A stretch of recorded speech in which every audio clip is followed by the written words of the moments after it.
시청자 여러분 안녕하십니까? 마켓 시그널 시작합니다. 이주혜입니다. 조민재입니다. 네, 지금 지수가 보다시피 또 한 번 약세권에서 빠집니다. 자, 어제에 이어서 오늘도 하락세가 이어졌는데요.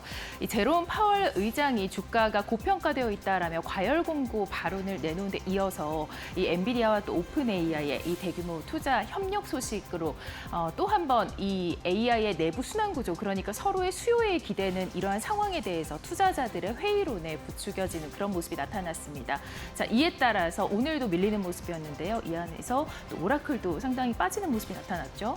네, 맞습니다. 이어서 M7 중에서는 테슬라가 유일하게 강하게 상승부를 켜냈는데 역시나 개별주 이슈가 강했습니다.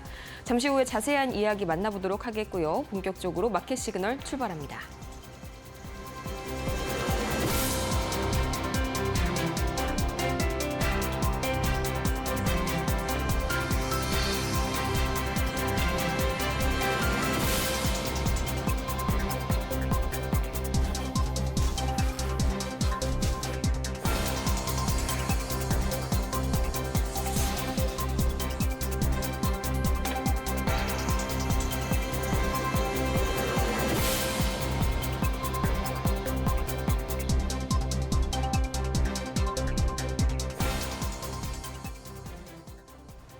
이 밤사이 뉴욕 증시 3대 지수가 이틀 연속 하락세를 이어갔습니다. 다우지수는 0.37%, 나스닥은 0.3% 하락했고요.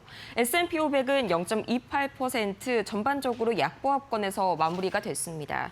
어제에 이어서 오늘도 좀 비슷한 악재들이 시장을 짓누르는 분위기였는데요.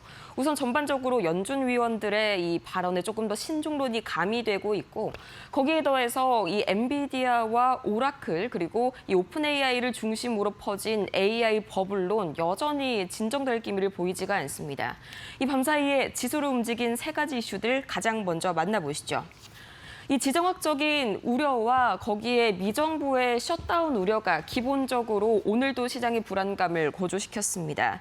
이 현지 시간으로 23일 트럼프 대통령이 민주당 지도부와 예정이 되어 있었던 예산안 관련 회동을 갑작스럽게 전격 취소했었는데요. 이 때문에 다시 한번 미국 정부의 셧다운 우려가 커진 가운데 이번 협상은 특히나 2025 회계연도가 마무리되는 시점을 일주일 정도 앞두고 셧다운을 막기 위해서 마련된 자리였습니다. 이 때문에 다시 한번 이 경제 전반적으로 불안감이 커진 가운데 이 밤사이에 트럼프 대통령이 지정학적으로도 상당히 위태로운 발언을 이어나갔었는데 이 유엔 총회를 계기로 젤렌스키 우크라이나 대통령과 만난 자리에서 나토 동맹국은 영공을 침범하는 러시아 전투기를 격추해야 한다고 굉장히 거친 발언을 이어나갔습니다. 다만 미국이 여기에 대해서 직접 개입할지는 확답을 피하는 모습들이 나타났고요. 이 때문에 잠시 후에 보겠지만 국제유가도 약 2%대 상승하면서 경계감이 확산이 됐습니다. 거기에 이어서 어제 마찬가지로 오늘도 반도체단이 흔들리는 모습들이 나타났는데 우선 가장 먼저 어제 장 마감 후에 실적을 발표했었던 이 마이크론 전반적인 실적 자체는요, 이 예상치를 상회했고요. 가이던스도 좋았습니다. 다만 마이크론의 경우에는 이 전체적인 사업보다는 부문적인 사업 중에서 이 핵심 데이터 센터 사업부 매출이 전년 대비해서 20%가량 감소한 것으로 나타나면서 전반적으로 실망감에 오늘은 하락하는 그런 흐름들이 나타났고요. 거기에 대해서 엔비디아가 최근 막대한 자본금을 지출한 것에 대해서 이것이 오히려 자사의 칩 수요를 구매를 유도하는 그런 돌려막기 흐름이다라는 지적들이 계속해서 나오고 있습니다. 이 때문에 반도체단 전반에 계속해서 이 약세 흐름이 지속된 가운데 거기에 더해서 알리바바는 계속해서 맹추격을 해오고 있는 상황입니다. 밤사이에 AI 투자 관련해서 확대를 한다는 소식에 이 투자 자금을 대폭 늘리겠다는 소식에 주가가 4년 만에 신고가를 기록했고요. 이 알리바바 CEO는 향후 5년간 전 세계 AI 투자 규모가 4조 달러에 이를 것으로 전망하면서 기존의 3,800억 위안 규모였죠. 이 3개년 투자 계획에 추가로 더 투자할 계획이라고 밝혔고요. 거기에 더해서 엔비디아와의 피지컬 AI 맞손을 잡겠다. 이 파트너십 소식까지 이어졌지만 엔비디아는 하락하는 흐름이 나타났고 알리바바는 강세의 흐름을 이어갔습니다. 이 다음 장에서 보다 본격적인 이 주가 흐름 보도록 할 텐데요. 전반적으로 보셨을 때 테슬라만이 유일하게 굉장히 파란불을 켜고 있습니다. 이 미주호증권의 투자 의견 상향 소식도 더해졌고요. 또 거기에 더해서 계속해서 이 자율주행차 관련해서 긍정적인 전망들이 이어지고 있는 그런 테슬라입니다. 또 밤사이에는 언박스드라는 이 새로운 생산 공정 특허 기술을 확보를 했고요. 거기에 더해서 오늘도 마찬가지로 흔들리고 있는 엔비디아 0.86% 하락 마감이 됐습니다. 전반적으로 이 엔비디아의 AI 데이터 센터를 중심으로 강하게 흔들리는 모습들이 오늘도 나타나고 있고요. 역시나 하이퍼스케일러들 위주로 구글은 1.8% 하락 나왔습니다. 다만 메타는 오늘 0.7% 상승하는 그런 흐름들이 나타났는데 개별주 이슈가 두 가지가 큰 게 있었습니다. 잠시 후에 본격적으로 만나보도록 하겠고요. 오늘은 전반적으로 이 지정학적 리스크가 상승함에 따라서 국제 유가가 약 2%가량 상승했습니다. 이 때문에 에너지만이 유일하게 전반적으로 상승불을 켜내고 있고 나머지 쪽에서는 순환매 양상이 두드러지고 있습니다. 전반적으로는 하락불, 빨간불이 눈에 띄네요. 이어서 특징주 흐름 자세하게 보도록 하실 텐데요. 가장 먼저 이 알리바바와 엔비디아가 피지컬 AI 분야에 맞손을 잡았다라는 소식 전해드렸습니다. 이번 상당히 이 라이벌 간의 경쟁 구도보다는 이 협력 구도를 조금 더 강화하겠다 이런 분위기인데 물론 우선 알리바바의 경우에는 밤사이에 굉장히 큰 폭으로 솟아올랐습니다. 약 6%가량 강세를 보였는데요. 우선 AI 모델 QN3 이 맥스를 공개하면서 시장 기대감이 다시 한번 커진 영향도 있었고요. 거기에 더해서 우리나라에서는 돈나무 언니로 알려졌죠. 이 캐시우드가 아크 인베스트먼트 캐시우드가 다시 한번 이 알리바바에 대한 투자를 확대하고 있다는 소식까지 추가로 호재로 작용이 됐습니다. 반면 엔비디아는 현재 0.82%, 장중에는 거의 1%에 가까운 하락세를 보였는데 이 종전에 말씀드렸던 바와 같이 이 투자금이 돌려막기 되고 있다. 그러니까 최근 엔비디아가 집행했던 막대한 투자금이 결과적으로는 이 본인들의 실적을 부풀리기 위해서 본인들의 이 칩 구매를 늘리기 위해서 활용이 되고 있다라는 그런 의심들이 오늘까지 이어졌습니다. 거기에 오늘 방금 들어온 소식에 따르면 이 대통령이 잠시 후에 2시에 이 스코페센트 재무장관을 접견한다는 소식까지 추가로 전해드리면서 이어서 만나보도록 하겠습니다. 다음으로 오늘 M7 주요 기술주 상황 보도록 하실 텐데요. 우선 테슬라만큼은 굉장히 오늘 좋은 흐름이 이어졌습니다. 일단 M7 중에서 가장 갈 곳을 잃었던 그런 투자 자금들이 그나마 가장 이 자율주행차로 기대를 받고 있는 테슬라로 옮겨졌다. 이런 흐름들이 나타났었고요. 또 개별적인 이슈로는 첫 번째로 이 신규 생산 공정인 언박스드에 대한 특허를 확보했습니다. 이 때문에 테슬라 강한 기대감 가지고 움직였고요. 또 마찬가지로 이 미주호증권에서 테슬라에 대한 목표 주가를 크게 상향 조정한 점 역시 오늘 긍정적으로 작용이 됐습니다. 거기에 메타도 마찬가지로 이 굉장히 오늘 약세 흐름을 보여줬었는데 메타 같은 경우에는 약세 흐름을 보이다가 다시 한번 상승하는 그런 반전 흐름이 나타났습니다. 크게 두 가지 이슈가 있었는데요. 첫 번째로는 이 인스타그램의 월간 활성 사용자 수가 30억 명을 돌파했다는 소식이 전해졌고요.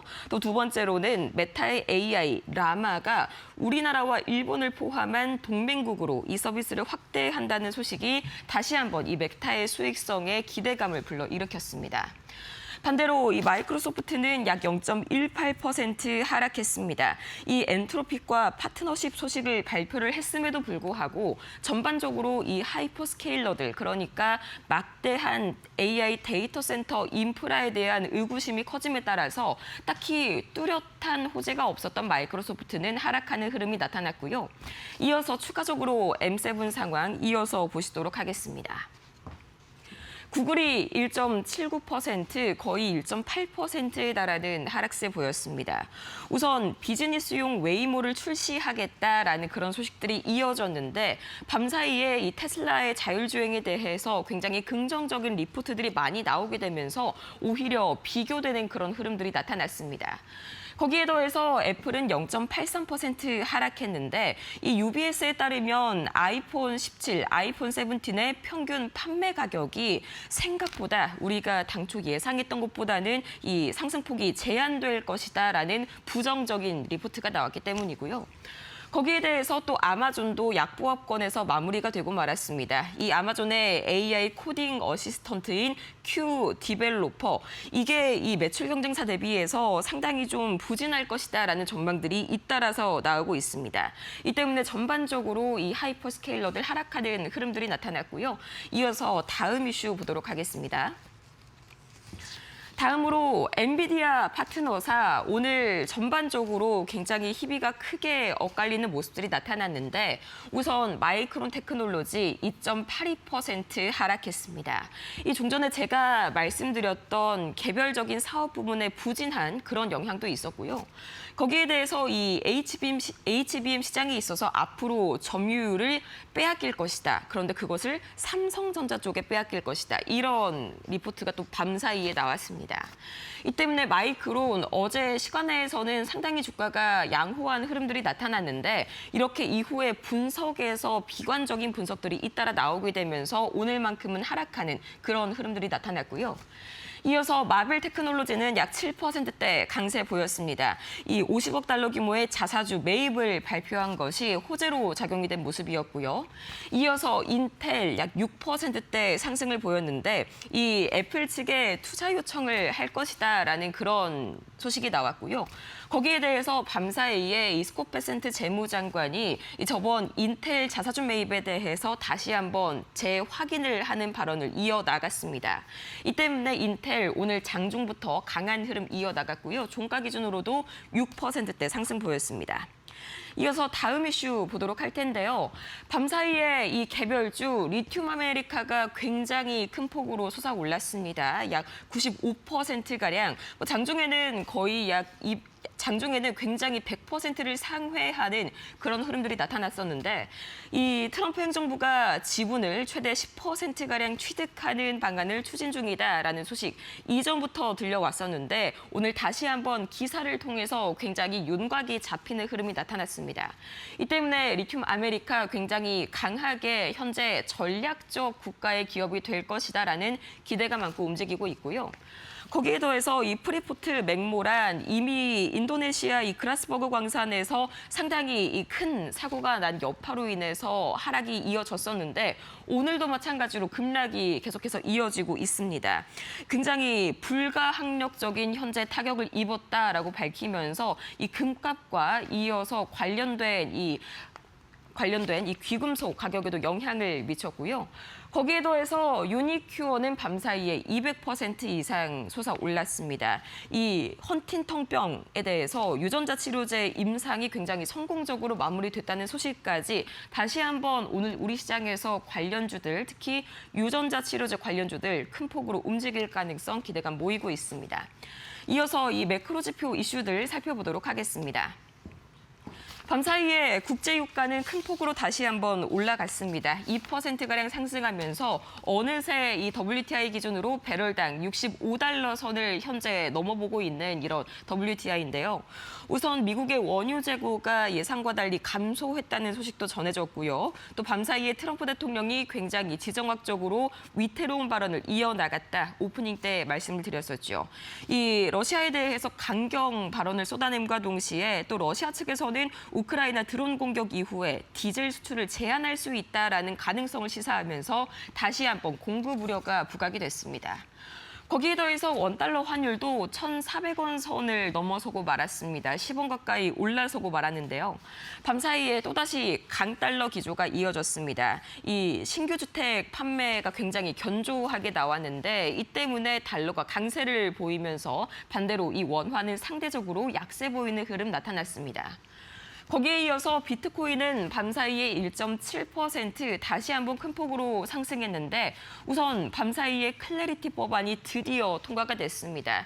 이전에 크립토위크에서 3가지 법안에 대해서 말씀을 드렸었죠. 그 당시에 지니어스 법안이 통과가 됐고요. 이번에 두 번째인 이 클래리티 법안이 통과가 되면서 다시 한번 알트코인 그리고 비트코인 전반에 매수세가 돌았습니다. 반면에 이 금 가격은 하락했는데 이 프리포트 맥모란이 아까 이 인도네시아 그라스버그 광산에서 치명적인 이 광산 사고가 발생하면서 회사 주가가 떨어졌다라는 이야기 말씀을 드렸었는데요. 자, 이 사고로 광산 운영이 중단되면서 구리와 금 생산량이 단기적으로는 크게 감소할 것이란 전망이 나왔습니다. 하지만 오늘 금 가격이 하락한 이유는 밤사이에 달러가 강세를 보이면서 동일한 안전자산으로서의 매력이 다소 떨어진 영향으로 풀이가 됩니다. 이어서 미국채 10년물과 2년물은 나란히 강세를 보였는데요. 마찬가지로 계속해서 이 10년물과 2년물 요새 상승하는 흐름들이 다시 한번 이어지고 있습니다.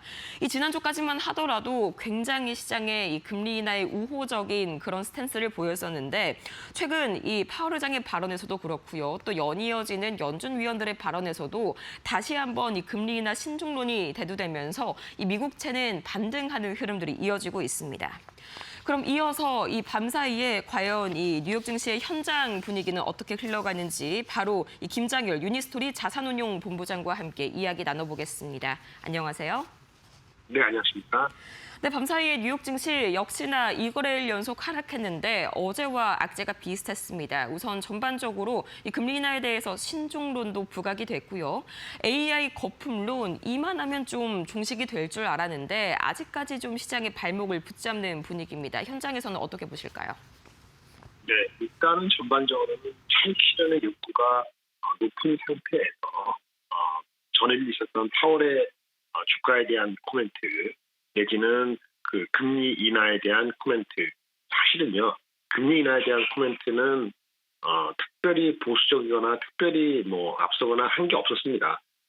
저는 봤을 때는 주가가 올라갔기 때문에 이런 코멘트에 민감하게 반응했다. 그런 타이밍적인 이슈고 새롭게 금리 인하를 안 하겠다든지 뭐 큰 변수가 생겼다든지 아주 새로운 건 없었습니다. 주식 참여자들의 판단만 느낌이 달랐던 것뿐이고요. 그래서 어쨌든 그 차익 실현의 욕구가 있는 상태였고 좀 전에 말씀하신 AI주에 대해서는 최근에 이제 오픈 AI를 둘러싼 그다음에 마지막에 엔비디아가 뭐 인텔도 투자했고 그다음에 오픈 AI도 투자하고 이런 여러 가지 흐름에 대해서도 일견 무조건 좋은 것만이 아니고 이렇게 돌고 도는 순환적인 투자가 과연 핵심적인 넥트, 순수한 투자의 증가로 이어지는 것인지에 대한 의문도 제기가 되는 과정이기 때문에 전체적으로는 숨고르기 또는 소화 과정, 여러 가지 이슈, 새롭지는 않지만은 주가 레벨이 올라왔기 때문에 소화하는 과정, 그런 상태에서의 반락이었다라고 볼 수 있겠습니다. 네, 지금까지의 뉴욕 증시 뭐 연 이틀간은 좋지 않았지만요. 그래도 전반적으로 봤을 때에는 이렇게 2%대 이상 하락이 나오지 않고 100일 이상 꾸준히 지속적으로 강세를 보여온 것이 전반적으로 봤을 때에는 안정적인 상황이긴 합니다. 건강한 약간의 조정이다 이렇게 볼 수도 있겠고요. 거기에 더해서 이제 미국 증시에서 오늘 특히나 좀 관심을 쏟아야 하는 업종 우선 AI 이쪽이 좀 가장 궁금하고요. 거기에 더해서 이제 26일 PC까지 다시 한번 우리가 좀 확인을 해봐야 할 텐데 우선 AI 버블론 이것도 잠시 지나가는 기후에 그칠까요? 네, 아마 그럴 것 같습니다. 계속 말씀드리지만 주가 레벨이라는 것이 많이 올랐어요. 그 가장 많이 오른 것은 어떤 거냐면은 AI뿐만 아닙니다. 사실은 우리가 주식 레벨이 올랐다는 것을 인정을 하셔야 되는 거고요. 뭐 어떻게 말씀드릴까요? 반도체 기준으로 말씀드리면은 AI하고 대표되는 대한민국은 HBM이 있고 AI로 인해서 AI 때문에 그거를 만들느냐고 부족한 일반 서버 얘기도 있고 그리고 AI 때문에 하드디스크 드라이브가 부족해서 HDD 대신에 SSD를 찾다 보니까 SSD가 부족하게 되고 다 모든 게 AI 출발이죠. 근데 출발점이 만약에 의심이 된다면은 주가에 대해서는 신경을 쓰는 게 당연하지 않겠습니까? 가장 많이 오른 것이 9월 2일 대비했을 때 지금 오늘은 반락했습니다만 7, 8%, 6, 7%. 어제까지 108% 오른 종목, 더블이 오른 종목이 있습니다. SSD입니다. SSD 종목에 샌디스크라는 종목이 있는데요. 샌디스크가 SSD 넘버1이거든요. 퓨어하게. 그것이 하드디스크 드라이브나 마이크론보다 더 올랐습니다. 두 배 이상, 3배 올랐죠. 그렇게 올랐으니까 근데 그것도 사실 AI가 이슈가 되면은 다 아무 의미가 없는 거거든요. 주가 레벨이 올라왔다는 거를 우리는 역시 하셔야 됩니다. 근데 오늘은 거기다가 달러가 약세가 되면 아까 앵커님이 말씀하시는 그런 거였는데 원화는 좀 더 안 좋긴 하겠습니다만은 원화 달러 강세가 되고서 원화 약세가 되고 10년물 국채가 다시 약간 올라가는데 큰 틀에서는 지난 한 보름 여름 봤을 때 다 이렇게 엄청 오른 다음에 1% 2% 안 빠지는 게 무슨 조정이냐라고 얘기하고 넘어가는 것이 맞겠죠. 그 이상의 판단을 할 수 있는 사람은 없을 겁니다. 오늘 엔비디아가 빠지고 했는데 여러 가지 봤을 때 동전의 양면입니다. 이렇게 많이 투자를 한다는 것은 수요가 있다는 것도 있고 동시에는 경쟁이 심화되기 때문에 내가 뒤처질 수 없다는 얘기죠. 알리바바 같은 경우도 오늘도 뭐 원래 투자 계획보다 더한다. 원래 투자보다 얼마나 더하는지 얘기 안 했습니다만 그런 거 나오는 거 봤을 때도 그렇고요. 뭐 이런 것들은 저런 거 다 포함해서 주가 레벨이 올라갔기 때문에 빠진 거라고 심플하게 생각하시면 됩니다. 그 이상의 그 이하도 아무것도 아닙니다. 금리 인하도 올해 한 번 했죠. 3번 한다는 컨센서스가 내년에 3번 한다는 건데 내년에 3번 한다는 컨센서스는 잡혀있지 않아요. 그건 시장의 기대이고 희망일 뿐이고 주가는 올해 3번 한다는 거가 잡혀있습니다. 주가가 의미 있게 반락을 하거나 의미 있게 빠지려면은 3번 하기에는 컨센서스가 한 번 더 하고 끝이다. 이런 컨센서스가 잡히면은 주가 조정이 의미 있게 될 수 있습니다. 그 전까지는 헬스 조정이라고 아마 90%가 동의할 거기 때문에 큰 문제는 없습니다. 그런데 만약에 2번, 3번, 3번 정도 만약에 국채 수익률이 높아져서 그렇게 해서 빠지면은 조정이 헬스가 아니고 좀 신경 쓰이네라고 보여질 것 가능성이 있습니다.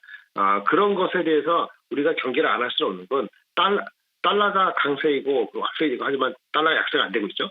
그런데 이제 우리 금값은 또 그렇게 빠지지도 않고 있잖아요. 그러니까 시장은 상당히 밸런스하게 경계감을 갖고 있다라고 생각을 해야 되기 때문에 하루하루의 경계를 봤을 때는 이제는 오늘이 이제 이번 달에 9월이니까 9월 마지막까지는 긴장을 안 할 수는 없습니다. 하지만 아직까지는 헬스하다고 보는 것이 크게 무리가 없는 판단이 아닐까 싶네요. 실제로 역사적으로 봤을 때 이번 9월 정도면 상당히 좀 견조했다, 선방을 했다 이렇게 평가를 할 수가 있겠고요. 또 이렇게 경계감 없이 무지성으로 투기를 했었을 때 발생했었던 결과가 바로 닷컴 버블 사태였죠. 이렇게 중간중간에 닷컴 버블 관련 비교들이 나오면서 시장이 경계감을 가지는 게 오히려 봤을 때는 좀 건전한 그런 모습이 아닐까 싶습니다. 그런데 이어서 우리 국내 증시의 영향도 생각을 해봐야 할 텐데 이 밤 사이에 달러 인덱스가 뭐 0.6% 오르긴 했습니다만 그것 대비해서도 원달러 환율 상당히 큰 폭으로 올랐습니다.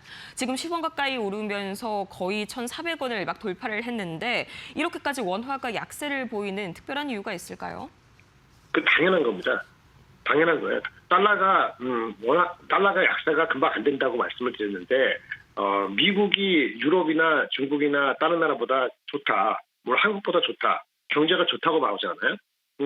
그러니까 달러가 금방 약세가 되지 못하죠. 아까 말씀드렸지만 달러가 금리 인하를 내년까지 올해 3번, 내년 3번, 6번 시장 천원짜리 원하는 식으로 된다고 누가 확신을 해주나요? 아니죠. 시장에서만 불려서 올라갈 거예요. 그래서 금리 인하는 2번, 3번 올해까지 그것까지만 반영되는 게 맞아요. 그래서 달러는 그렇게 빨리 약세가 되지 않는다는 게 기본이고 우리 원화가 왜 달러가 강세가 되는 게 맞고요. 금방 약세가 안 되고 그러니까 원화가 강세가 안 되고 원화가 약세가 되는 거는 우리나라는 지금 미국하고 우리 관세 협상이 끝나지 않았잖아요. 걔네들이 요구하는 게 5천억 달러인데 5천억 달러는 다 주면 우리는 망한다. 그게 우리 입장에서도 그렇고 실질적으로 그렇게 되면 안 되죠. 하지만은 우리가 그러면 협정 안 하고 끝날 건가? 3천억 달러, 2천억 달러 할 건가 한번 보세요. 만약에 5천억 달러가 아니고 3천억 달러 정도를 우리가 투자하려도 미국에 투자하려도 4년 정도 하면 1년에 한 1,000억 정도, 1,000억 달러 또는 뭐 7, 800억 달러를 미국 달러를 사야 돼요. 그러니까 미국 달러에 대한 수요가 있다는 거죠. 근데 과거 4년간 우리가 미국에 투자한 거는 한 평균 2, 300억 달러였어요. 2, 300억 달러 하던 미국에 대한 투자가 갑자기 700억, 800억, 1,000억 달러가 투자를 해야 될 필요가 있을지도 모르는 거면은 달러에 대한 수요가 세다는 겁니다. 어차피. 그럼 원화가 약세가 맞는 겁니다. 이론적으로는 만약에 100억 달러 정도, 10억 달러 이렇게 올라가면은 10원이기 때문에 100억 달러 이상 이렇게 되면은 사실은요, 한 1,400, 한 40, 50 가더라도 아무 이유가 없어요. 이유가 없는 게 아니고 타다하양 보는 거예요. 조치가 있기 때문에 1,450까지 가도록 내버려두지는 않겠습니다만 어떤 조치가 무엇이 있을지는 사실은 우리 한미 그거 협상이 빨리 안 되면은 원하는 약세가 언제든지 한 번 더 지켜 올라갔다가 다시 나중에 수그러들 가능성. 이 한 번 지켜 올라갈지 두 번 올라갈지 모른다는 생각을 사실은 그저께부터 며칠 사이에 나왔던 거거든요. 이게 워낙 달러가 약세가 잘 안 되다 보니까 조금 더 부각되는 거기 때문에 발생할 것이 발생했다. 그리고 이것도 소화시켜야 될 우리의 과제이다라고 말씀을 드리겠습니다. 네, 이런 가운데 조금 전 이제 이재명 대통령이 스코펠센트 미국 재무장관을 만났다는 소식까지 전해졌었죠. 더욱더 이 원화에 대해서 경계감이 커질 수밖에 없는 오늘 이 개장 전인 것 같습니다. 이렇게 해서 오늘 이 김장열 유니스토리 자산운용 본부장과 함께 뉴욕 증시 상황 마무리해봤습니다. 좋은 말씀 고맙습니다. 감사합니다. 지금까지 뉴욕 증시 마감 상황 봤습니다.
월가의 이슈들을 한눈에 캐치하는 월가 톡!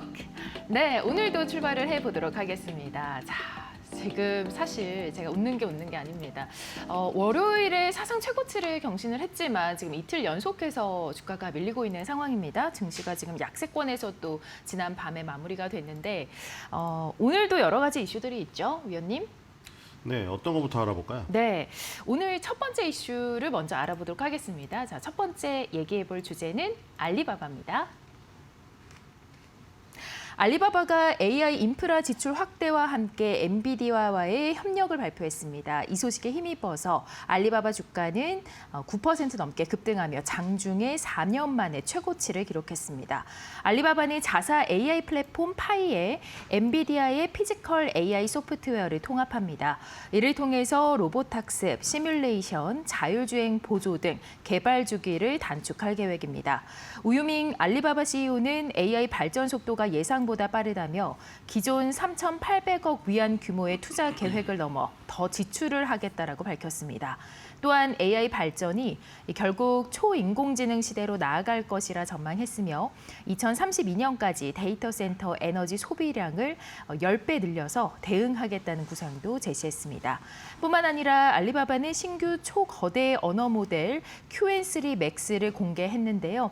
올해 들어서 알리바바 주가는 110% 이상 오르면서 AI가 성장 동력으로 부상했습니다. 2분기 클라우드 매출은 AI 제품 수요로 26% 증가했고 AI 관련 매출은 8분기 연속 세 자릿수 성장을 기록했습니다. 네, 클라우드와 또 AI 확대가 이 알리바바의 장기 성장 전략에 또 어떤 영향을 미칠지 궁금하거든요. 알리바바와 40인의 도적들을 제가 그림책으로 읽던 그 네. 시절에 이런 인공지능이 나올지 이미 미리 알았더라면 네, 전 떼돈을 벌었을 텐데요. 그러게 말입니다. 저도 마찬가지입니다. 그림책을 읽었었는데 네. 요즘 애들은 그림책 읽는 걸 넘어가고 챗GPT랑 대화를 하고 앉아 있으니 알리바바 40인의 도적들에 대해서 새로운 이야기를 써줘 이러면 또 챗GPT가 써줍니다. 네, 소라 AI한테 영상으로 구현해주면 구현해줍니다. 열려라 참깨를 전 세계 언어로 저희 변환해주면 다 변환해주고. 와, 그런 애들이 나중에 이 30, 40대가 되었을 때 어떤 세상이 올까 정말 궁금합니다. 그리고 그 어린아이들이 30, 40대가 되었을 때 저는 기술에 뒤처져가지고 이제 뒷방 늙은이가 될까 봐 겁이 나네요, 진짜. 그 정도로 속도가 빠른데 네. 자, 알리바바 홍콩 증시에 상장되어 있는데요. 09988입니다. 그리고 미국의 ADR로 상장되어 있죠. BABA 바바예요. 티커가. 자, 알리바바 그룹 홀딩스 지금 그 홍콩 증시에서는 9% 넘게 올랐어요. 종가로 9.15고 장중에 9.72 가까이 올랐거든요. 그리고 지금 미국 증시에서는 장중에는 10.47까지 올랐다가 지금 장 마감 때는 8.19로 끝났습니다. 네. 뭐 종가는 홍콩이 높았고 예. 장중 고가는 미국 ADR이 높았어요. 네, 거의 어쨌든 간에 네. 90% 정도 상승했죠. 그렇습니다. 네. 자, 그리고 또 이 발빠른 또 캐시우드 돈나무 언니가 또 샀네요. 돈나무 언니 이런 거 진짜 좋아하는데 요즘에 단타 치고 다니시더라고요. 그렇죠? 단타를 치고 다니는데 알리바바를 또 단타를 칠지 또 끌고 갈지는 모르겠습니다. 네. 자, 일단 캐시우드 돈나무 언니가 냄새를 맡았다는 거. 또 이런 그 IT를 좋아하시는 분들, 이 매그니피센트 세븐을 비롯한 이런 종목들을 노리시는 분들, 그 아크 인베스트먼트의 돈나무 언니 좀 추적해서 따라 사시죠. 그래서 이런 수요도 있지 않았을까 이런 생각이 들고요. 그리고 알리바바는 그 저기죠. 이거 어떻게 이 기업을 설명하려면 네. 네이버 플러스 아마존 플러스 텐센트 홀딩스 플러스 NC소프트 플러스 그러니까 다 해요. 이 얘네가 쇼핑몰 해가지고 상품 팔고 네. 검색 시장에도 있고 이 채팅 프로그램도 있고 그 다음에 저기도 있고 그 여러 가지 다 합니다. 게임 네. 그 유통도 하고 다 해요. 게임 개발도 하고. 그러니까 지금 이 모든 것을 지금 다 하는 가운데 AI를 이제 여기다 도입하겠다 해서 이제 얘네도 LLM을 내놨거든요. 물론 LLM의 어떤 그 능력치를 끌어올리려면 결국 데이터 센터에서 학습시키고 추론을 지금 시켜야겠죠. 그래서 어쨌든 간에 엔비디아랑 협업을 한다고 하는데 지금 엔비디아랑 슈퍼칩 협업 말고 피지컬 AI가 나왔더라고요. 개념이. 피지컬 AI가 물리적 AI잖아요. 우리가 생성형 AI라고 부르는 거랑 틀리죠. 뭐 챗GPT는 만질 수는 없잖아요. 네. 챗GPT야 너를 만지고 싶어. 너의 모양을 3D 컴퓨터로 네, 네. 구현해줘. 이러면 모르겠는데 만질 수가 없습니다. 피지컬 AI는 만질 수가 있죠. 네. 어디든 어쨌든 좀 들어갈 수가 이렇게 있어요. AI 쪽으로 계속 예. 방향을 어떻게 보면 선회하고 있는 네. 그런 모습이 나타나고 있죠. 뭐 물론 다양한 비즈니스를 합니다만, 네, 알리바바와 엔비디아 이제 협력과 관련해서 글로벌 AI 시장에도 상당한 파급력이 있을 것 같습니다. 좀 어떤 이 두 회사의 협력이 어떤 영향을 미칠까요? 그러니까 이 피지컬 AI에서 이제 모든 것을 지금 찾으려는 거죠. 지금 두산그룹이 네. 오늘까지 일정 마치고 지금 돌아올 것 같은데 네, 네. 22일부터 25일 오늘까지 지금 두산그룹 순회진들 다 총출동하셨더라고요. 그 여러분들 잘 아시는 그 박지원 CCO인가 어떤 직책인지 모르겠는데 그분도 지금 가 계신데 두산그룹이 왜 갔을까요? 두산이 제조업 전문이죠. 두산중공업도 있고 두산인프라코어도 있고 거기에 피지컬 AI 도입하려고 하는 거예요. 지금 두산인프라코어에서 제일 유명한 게 뭡니까? 굴착기죠. 우리 포크레인에도 이제 AI가 탑재되는 거예요. 지가 알아가지고 땅 파고 지가 알아갖고 힘들면 쉬고 거기에 이제 적용되는 건데 그게 젠슨 회장이 맨날 로봇을 데리고 나오잖아요. 요즘에 로봇을 데리고 나와서 거기에 자기의 그 슈퍼칩이 쓰였다 이러면서 피지컬 AI가 미래의 중심이라는 거죠. 그래서 그 피지컬 AI를 알리바바가 여기 탑재를 해서 네. 같이 협업을 하려고 한다. 예. 이게 중요하네요. 왜냐하면 지금 슈퍼칩을 넘어서서 피지컬 AI 소프트웨어를 노리고 있다는. 그러니까 이 알리바바가 계속 그 중국 정부가 하는 대로 얘기하는 대로 계속 뭐 이 서방을 밀어내려고 하고 있지만 결국에는 뭐다? 엔비디아를 빼고는 발전 못한다는 것이 여기 지금 녹아 있는 게 아닌가 이런 생각이 들고요.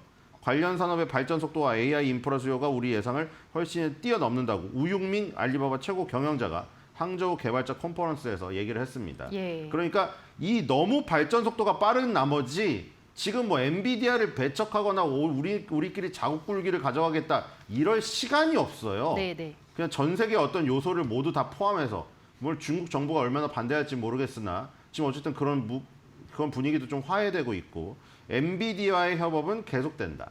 트럼프가 목리를 부리지 않는다면. 네, 알리바바 입장에서는 지금 말씀하신 것에 따르면 좀 필수적인 협력이 아닌가 싶습니다. 자, 알리바바 차트 흐름을 한번 보고 가도록 하겠습니다. 아까 잠시 또 스탁을 봤었는데, 자, 차트 흐름 지금 함께 살펴보시면은 올해만 해도 거의 뭐 100%가 넘게 올랐다라고 지금 전해지고 있죠. 흐름이 어떨까요? 네, 신규 매수하기는 정말 좋죠. 자, 캐시우드가 차트 보잖아요. 캐시우드 한 달에 한 번 나와가지고 자기 그 유튜브에서 네. 거시적인 것부터 시작해서 마지막에 차트까지 1시간 동안 요약해서 말하죠. 자기 혼자 나와가지고. 네.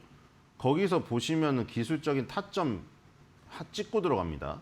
근데 지금 알리바바처럼 이제 오랜만에 뜨는 것들, 이런 것들이 신규 매수하기 부담이 없죠, 사실. 팔란티어 어떻게 삽니까, 솔직히 말해서. 팔란티어 그 고점에서, 고점인지 아닌지 모르지만 그 이격이 그렇게 벌어졌는데 자산의 어떤 100% 비중 아니면 레버리지까지 실어서 아마 베팅을 하실 수 있으신 분 계신가요? 없죠. 알리바바 같은 경우는 2020년도에 ADR 기준으로 얘기할게요. 303달러 찍고 이 그다음에 계속 쭉 하락을 해서 2022년에는 55달러까지 6분의 1 토막이 났습니다. 6분의 1 토막이. 6분의 1 토막이 난 다음에 원형 바닥형이죠. 원형 바닥으로 엄청나게 쓸었던 이 기간이 무려 만 4년이에요. 만 4년을 바닥을 다지고 지금 이제 올라오기 시작합니다. 그러니까 이제 출발점이죠. 과열권에 들어오지도 않았고, 그러니까 2017년과 2020년 이럴 때 사면 몇 년을 고생합니까? 그러니까 과열권이 아니고 우리는 차가울 때 사야 돼요. 차가울 때 그녀의 마음을 얻어가지고 뜨거울 때까지 함께를 해야지. 그녀의 마음이 뜨거울 때 가가지고 식을 때 함께하면은 뜨거운 기간이 얼마 안 되죠. 그거랑 똑같은 겁니다. 지금 알리바바 그룹 홀딩스 같은 경우에는 이제 4년간의 어떤 이 칩거를 마치고 네. 외출하려고 문을 열고 나오는 그 타이밍이다. 네. 같이 손잡고 가면 됩니다. 네. 손잡고 데이트 장소로. 네, 매수를 하면 되는 시점이다라는 얘기신 것 같습니다. 자, 알리바바의 차트 흐름까지 살펴봤는데요. 자, 두 번째 주제로 넘어가 보도록 하겠습니다. 두 번째는 구글 웨이모입니다. 구글의 자율주행 자회사 웨이모가 일반 소비자를 넘어서 기업 시장을 공략합니다. 현지 시간 24일 웨이모는 기업용 로보택시 서비스 웨이모4 비즈니스를 출시한다고 밝혔습니다. 이 서비스는 기업이 직원 계정을 설정해 출퇴근이나 업무 이동에 로보택시를 활용할 수 있도록 돕는 프로그램입니다. 기업은 직원의 탑승 요금을 지원하거나 프로모션 코드를 대량 구매해 이 고객이나 파트너에게 제공할 수 있습니다. 첫 기업 고객은 피닉스에 본사를 둔 온라인 중고차 거래 플랫폼 카바나입니다. 웨이모에 따르면 샌프란시스코, 로스앤젤레스, 피닉스에서는 이미 승객 6명 중 1명이 출퇴근 용도로 로보택시를 이용하고 있는데요. 이번 기업용 서비스 출시는 웨이모의 첫 본격적인 B2B 상업 활동이라는 점에서 의미가 큽니다. 현재 웨이모는 피닉스에서 시작해 LA, 샌프란시스코, 오스틴, 애틀랜타로 서비스를 확장했으며 워싱턴 DC와 마이애미 등으로도 확대할 계획입니다. 지난 18개월간 이 사업을 공격적으로 늘리면서 미국 내 대표 로보택시 서비스로 입지를 굳히고 있습니다. 네, 개인에게만 제공이 됐던 이 로보택시가 이제는 기업용으로도 활용이 될 텐데요. 이 부분이 또 얼마나 빠르게 확산이 될까요? 네, 테슬라의 가장 큰 경쟁자네요. 네. 시장을 먼저 선점하고 있잖아요, 지금. 그리고 지금 빌 에크먼이 만약에 허츠가 아니라 카바나를 샀으면 이건 대박이네요, 진짜. 그쵸? 빌 에크먼이 구글이 샘 알트먼의 챗GPT 때문에 레드코드 발령되자 구글이 막 그때 엄청 무시를 당했잖아요, 시장에서. 무시를 당하니까 우려를 자아냈잖아요. 그때 베팅을 해서 대박을 냈는데 그때 허츠도 베팅을 했거든요, 나이키랑. 근데 그 허츠를 베팅했던 이유가 그거잖아요. 관세로 인해서 신차를 안 사면 중고차에 눈을 돌릴 것이다. 그거였죠. 근데 구글을 베팅했는데 구글의 파트너인 지금 카바나까지 베팅했으면은 와, 명성이 더 높아질 뻔했습니다. 물론 뭐 명성이 이미 높기 때문에 더 높일 일은 없지만 어쨌든 카바나 여러분들 그 동전 넣으면은 자판기에서 음료수 나오잖아요. 얘네는 동전을 넣으면 자동차가 나와요. 진짜 신기하죠. 엄청나게 큰 자판기에다가 커다란 코인을 넣잖아요. 중고차가 나옵니다. 오, 신기한데요. 중고차 네. 딜러 없어도 돼요. 그러니까 가격이 싼 거죠. 비대면으로. 얼마나 좋아요. 네, 수수료가 없는 셈이네요. 네. 그래서 중고차 마켓플레이스 카바나가 더 엄청나게 허츠는 지금 못 가는데 카바나 지금 역사상 신고가입니다. 이런 업체가 네, 지금 지금 7월 달에 이미 관련 413.33달러로 역사상 신고가를 돌파했어요. 2021년 고점을. 네. 자, 그래서 이제 여기에 이제 기업용으로 갔다는 거죠. 이제 기업이 뭐 단체 어떤 요금제가 있겠죠. 그럼 예. 이제 직원들이 출퇴근할 때 그냥 이 자율주행 요거 타고 오라는 거예요. 네. 복지의 한 가지가 될 수가 있겠죠. 네, 기업 입장에서도 좀 교통비를 어떻게 보면 절감할 수 있는 그렇죠. 그런- 단체 네. 요금으로 할인해가지고 싸게 하겠죠. 예. 개인이 타는 것보다. 네. 그러니까 굉장히 지금 좋은 상황이고 이렇게 되면은 카바나의 성공 사례가 있으면은 다른 기업들도 도입을 하려고 하겠죠.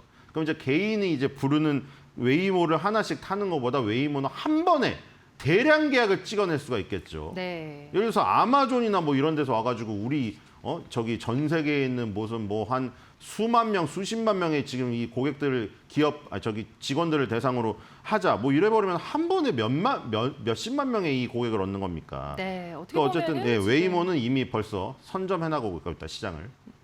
네, 다른 자율주행 경쟁사들도 사실 있지 않습니까? 물론 뭐 이제 웨이모가 워낙에 또 최전선에 선두에 있는 기업인데요. 자, 앞으로도 또 이렇게 기업용 로보택시 서비스까지 출시를 하면서 좀 우위에 있을 것이다 이렇게 보시는 거죠? 그렇죠. 테슬라는 이제 지금 막 테스트를 하고 있는데 네. 지금 웨이모는 이미 지금 다니고 있는 데가 엄청나게 많아요. 또 지금 내슈빌에 지금 간다고 하는데 거기가 이제 관광지로 지금 굉장히 유명하다고 하네요. 그래서 거기서 또 리프트랑 협업을 한다고 합니다. 그러니까 지금 테슬라나 웨이모 같이 자율주행 요 지금 로보택시를 운영하는 회사들은 네. 구글이나 저기 이 우버나 리프트 같은 이미 그 자리를 잡은 요 승차 콜 서비스 업체들 있죠. 얘네를 잘 활용해야 돼. 얘네를 경쟁자로 인식할 게 아니라 네, 얘네를 잘 활용해야 돼. 왜냐면 사람들이 전부 다 깔려 있는 게 관광객들도 그러고 놀러 가면 미국에 놀러 가면은 당연히 그냥 우버랑 저기 리프트를 깔아요. 그럼 거기서 딱 부를 수 있는 게 있는데 웨이모만 부를 수 있다. 그러면은 로보택시를 안 부르죠. 테슬라 거를. 어쩔 수 없이. 그러니까 먼저 이렇게 우버랑 리프트랑 협업을 해가지고 지금 이 인프라를 깔아놓은 상태에서는 테슬라는 이제 이걸 지고 들어가야죠. 만약 우버랑 리프트랑 협업을 하려고 그러면 웨이모한테는 이 정도 받고 있는데 테슬라 너네가 콧대 높게 이 정도 요구해? 안 되겠는데요? 그럼 테슬라는 거기 서비스에 안 들어가는 거예요. 네. 뭐 테슬라가 자체적으로 뭐 앱을 개발한다고 하지만 글쎄요. 제가 보기에는 우버 리프트가 이 자리 잡은 이 승차콜 서비스 시장에 이 선점 효과를 무시하면 안 될 것 같다는 생각이 듭니다. 네, 테슬라가 이 시장 점유율을 좀 다시 한번 뒤집기는 좀 어려울 것이다라고 보시는 것 같아요. 지금 시점에서는 자, 세 번째 주제로 넘어가 보도록 하겠습니다. 세 번째 주제는 메타입니다. 메타의 인스타그램 월간 활성 이용자가 30억 명을 넘어섰다고 발표했습니다. 이는 2022년 20억 명을 공개한 이후 처음 나온 수치로 인스타그램이 페이스북과 왓츠앱에 이어서 메타의 핵심 플랫폼임을 다시 보여줍니다. 메타는 지난 2012년 인스타그램을 10억 달러에 인수한 이후 꾸준한 성장세를 이어왔고 이번 발표로 글로벌 소셜미디어 시장에서의 지배력을 재확인했습니다. 다만 지난해부터는 개별 앱 이용자 수는 공개하지 않고 앱 패밀리 전체 이용자 기준만 제시를 하고 있는데요.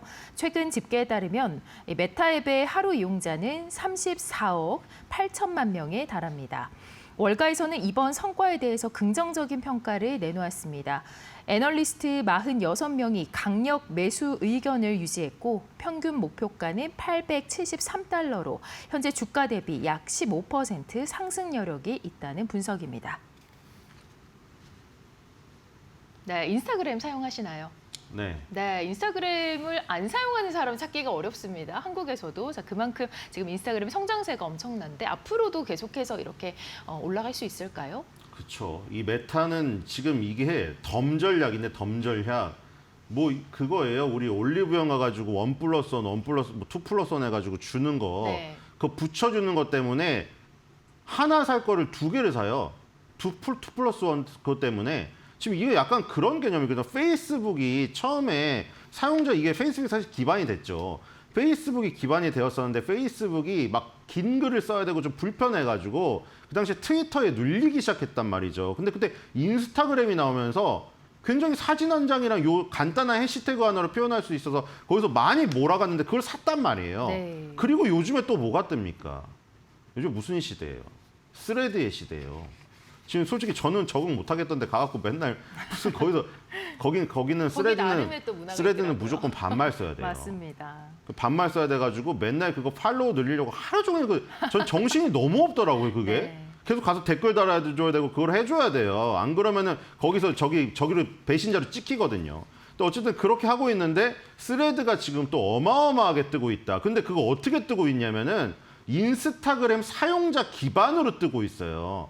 인스타그램에다 그걸 띄워버리거든요. 네, 페이스북도 연동이 되니까. 페이스북도 처음에 그랬거든요. 네, 그러니까 페이스북 지금 인스타 스레드를 이거를 다 유기적으로 연동을 시켜놨어요. 맞습니다. 그리고 예를 들어서 그 인스타그램에 쓰는 사람이 왜 스레드를 하게 됐냐면 아까 전에 그것 때문이에요. 인스타를 같이 쓰고 있는데 친구가 야 나 스레드란 거 나는데 스레드 나 이거 팔로우 이거다. 그럼 약간 경쟁 심리 생겨요. 그거 되게 자극되거든요. 안 하던 사람이 아예 하기 팔로우 없이 시작하죠. 인스타그램 네. 계정만 있는 사람은 모르겠는데 인스타 내가 팔로우가 되게 많아요. 친구랑 경쟁 관계예요. 네. 근데 그 친구는 덤으로 하나 더 있는 스레드가 더 많아졌어요. 그것도 많아졌어. 그러면 내가 경쟁 심리가 생긴다니까요. 그럼 나도 하루 종일 가서 스레드를 1시간, 2시간을 저기 해가지고 계속 그걸 하고 있단 말이에요. 거기도 지금 막 기업들이 들어오기 시작하고 이런 거거든요. 유튜브나 인스타그램 초기를 보는 것 같아요.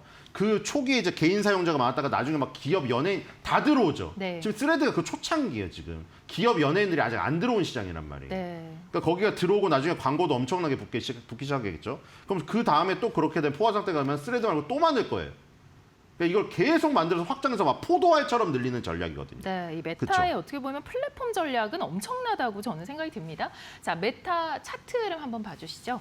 네, 메타 플랫폼스 아직도 가로치고 페이스북이라고 돼 있는데 네. 이름을 변경할 때마다 좀 의문시하는 저도 사실 그랬습니다.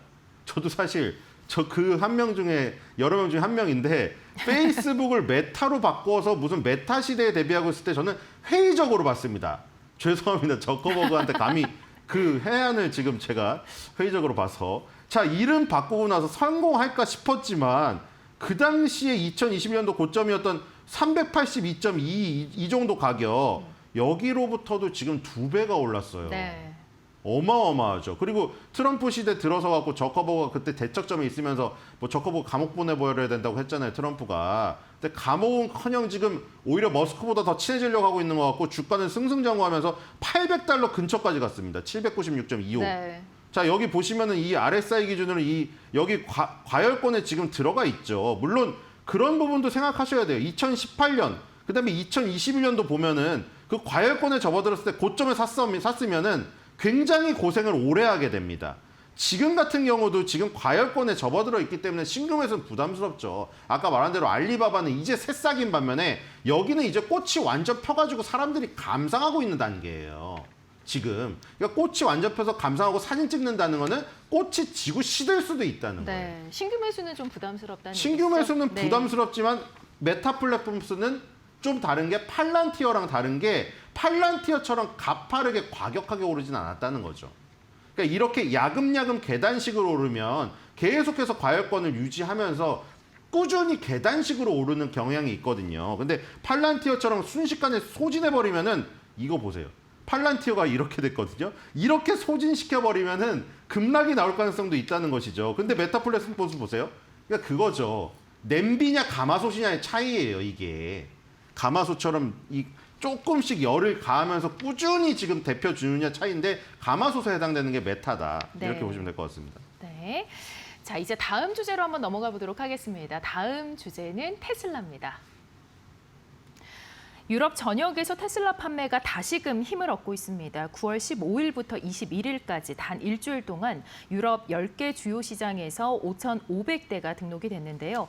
전주 대비 25% 넘게 증가한 수치로 이번 분기 들어서 가장 높은 성과를 기록했습니다. 업계에서는 올해 초 출시된 업그레이드 모델 Y가 부진했던 실적을 끌어올리고 있다고 분석합니다. 실제로 2025년 3분기 테슬라의 유럽 판매량은 전분기보다도 6% 늘어나며 회복세를 보이고 있습니다. 다만 올해 누적 판매량은 여전히 전년 대비해서는 20% 줄어든 상태입니다.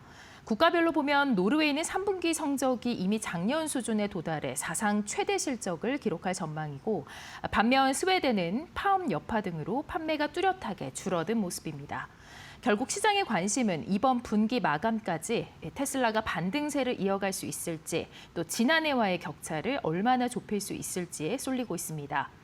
한편 테슬라 로봇 기술자가 공장 로봇에 공격을 당했다며 5,100만 달러 소송을 제기했는데요. 피해자는 모델 3 생산 라인에서 로봇을 분해하던 중 사고를 당했다고 주장했습니다. 로봇팔이 갑자기 분리되면서 3,400kg 균형추 힘을 더해져 큰 충격을 가한 것으로 알려졌습니다. 그는 이 의식을 잃는 등 중상을 입었으며 이번 사건은 AI와 로봇 안정성 논란을 더욱더 키우고 있습니다.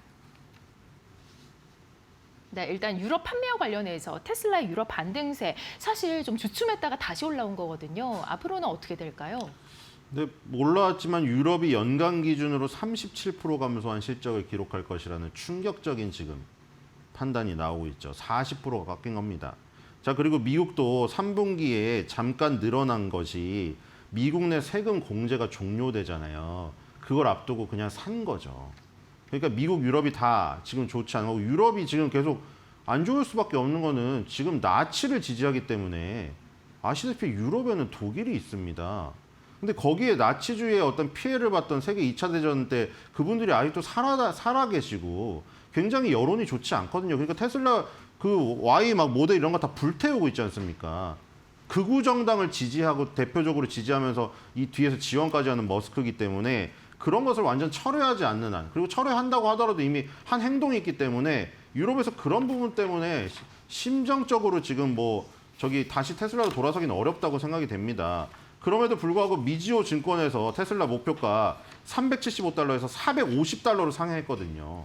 물론 지금 442달러로 다 왔습니다. 그럼 미지오는 또 올려야겠죠. 그래서 BJ 라켓이 지금 애널리스트가 1조 달러 규모의 신규 급여안이 테슬라 주가를 급등하게 하고 있다. 이게 그거죠. 결국에 테슬라가 지금 앨런 머스크가 그 조만장자가 되려면 테슬라 주가를 8배를 올리면 돼요. 8배요? 네. 이게 가능한가요? 그게 조건이었어요. 시가총액을 8배로 네. 올리잖아요. 그럼 그 우리 바이오에서 나오는 그 마일스톤을 싹 다 수령하면요. 조만장자가 됩니다. 와, 네. 그러니까 열심히 날이 또- 일하겠죠. 예. 그런 거에 대한 이 부분을 들어서 450달러 했고요. 자, 캐시우드를 믿으신 분들 지금이라도 빨리 사십시오. 2,700달러가 목표가입니다. 네, 지금도 매수 시점이다라는 얘기신 것 같습니다. 자, 앞서 말씀드린 그 로봇과 관련된 사고가 있었지 않습니까? 좀 안정성 논란, 주가에는 네. 타격이 없을까요? 근데 그거는 별로 타격이 없다는 생각이. 왜 중국에서도 뭐 로봇이 공격하고 이랬는데 나중에 로봇도 이제 지능이 뛰어나서 인권 단체를 설립할 수도 있겠죠. 공상과학 영화처럼.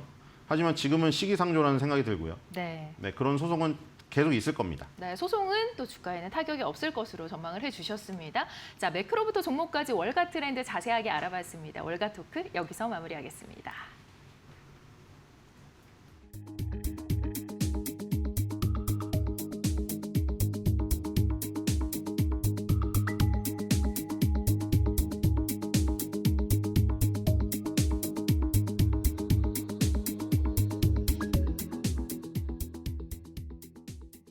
밤사이 뉴욕 증시를 뜨겁게 달군 이슈들, 과연 오늘 우리 시장에서는 어떤 관련주로 움직일지 저와 함께 보시겠습니다. 가장 먼저 이 크립토 위크의 3법 중에 하나로 불렸던 이 클래리티법, 드디어 상원을 통과할 것이라는 기대감이 커져가고 있습니다. 이 민주당 상원 의원 12명이 성명을 통해서 공화당이 현재 주도하고 있는 이 암호화폐 시장 구조 보완 논의에 협력하겠다라는 의사를 밝힌 건데요. 이 저번에는 관련 3법 중에서 지니어스법이 이 크립토 위크 그 동시에 함께 통과가 된 적이 있었죠. 이번 클래리티법은 저번 지니어스법이 스테이블 코인 발행자들에게 라이선스를 부여하기 위한 기준을 제시한 법안이었다면 이번 클래리티법은 이 암호화폐의 법적 지위 자체를 굉장히 명확하게 만들어주는 그런 법안입니다.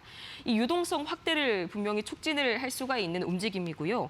이에 오늘 마찬가지로 가상자산 관련주들 이 정거래일에는 혼조되는 흐름을 보였습니다만 오늘 관련 이슈를 타고 또 밤사이 비트코인 강세에 힘입어서 다시 한번 좋은 흐름 보여줄 가능성이 높아지고 있습니다. 특히나 카카오에 대한 긍정적인 전망들이 이어지고 있는데요. 우선 바로 어제였습니다. 24일 하나증권은 이 카카오에 대해서 투자 의견 매수를 유지했고요. 또 목표 주가 7만 원을 그대로 유지했습니다. 더욱이 카카오의 목표 주가가 10만 원을 넘어섰는데 어제 키움증권의 경우에는 이 목표 주가 10만 원을 정확히 제시하면서 인터넷 업종에서 최선호주로 바로 이 카카오를 꼽았습니다. 챗 GPT와의 연동을 통해서 이 앞으로 AI 서비스를 확장해 갈 수 있다는 점이 수익성 창출에 대한 어떤 큰 하나의 연결고리로 이어진 모습이었는데요. 오늘 관련된 이슈들 계속해서 체크해 보시면 좋을 것 같고요. 이어서 두 번째 이슈 보도록 하겠습니다. 네덜란드의 유전자 치료 전문 기업 이 유니큐어의 주가가요, 밤사이 뉴욕 증시에서 200%대 폭등세를 보였습니다. 250%를 상회하는 그런 흐름들이 나타났었는데, 이게 바로 이 희귀 질환 치료제 AMT-130이 헌팅턴병 환자를 대상으로 한 임상 시험에서 상당히 획기적인 성과를 거뒀기 때문입니다. 이 헌팅턴병 이름이 상당히 좀 낯선 분들이 많으실 텐데요. 유전성 신경퇴행성 질환입니다. 한마디로 유전 질환인데, 뇌세포가 점점 파괴가 되면서 운동장애와 인지기능 저하, 또 이 정신적 이상까지 서서히 진행이 되는 아주 무서운 병입니다. 현재 전 세계적으로 약 7만 5천 명이 고통을 받고 있지만, 현재까지는 이 증상을 완화하는 대증 치료제만 있을 뿐 질병 진행 자체를 늦추는 이런 근본적인 치료법이 전무했는데, 이번 이슈가 굉장히 강하게 반응이 나온 이유는 바로 이 36개월이라는 상당히 장기간 동안 통계적으로 이 병의 진행을 늦추는 유의미한 성과가 나왔기 때문입니다. 사실상 이 병의 역사상 전무후무한 그런 성과를 거뒀다라고 볼 수가 있겠는데, 이 때문에 오늘 유전자 치료제 상당히 오늘만큼은 반등 보일 흐름 굉장히 높습니다.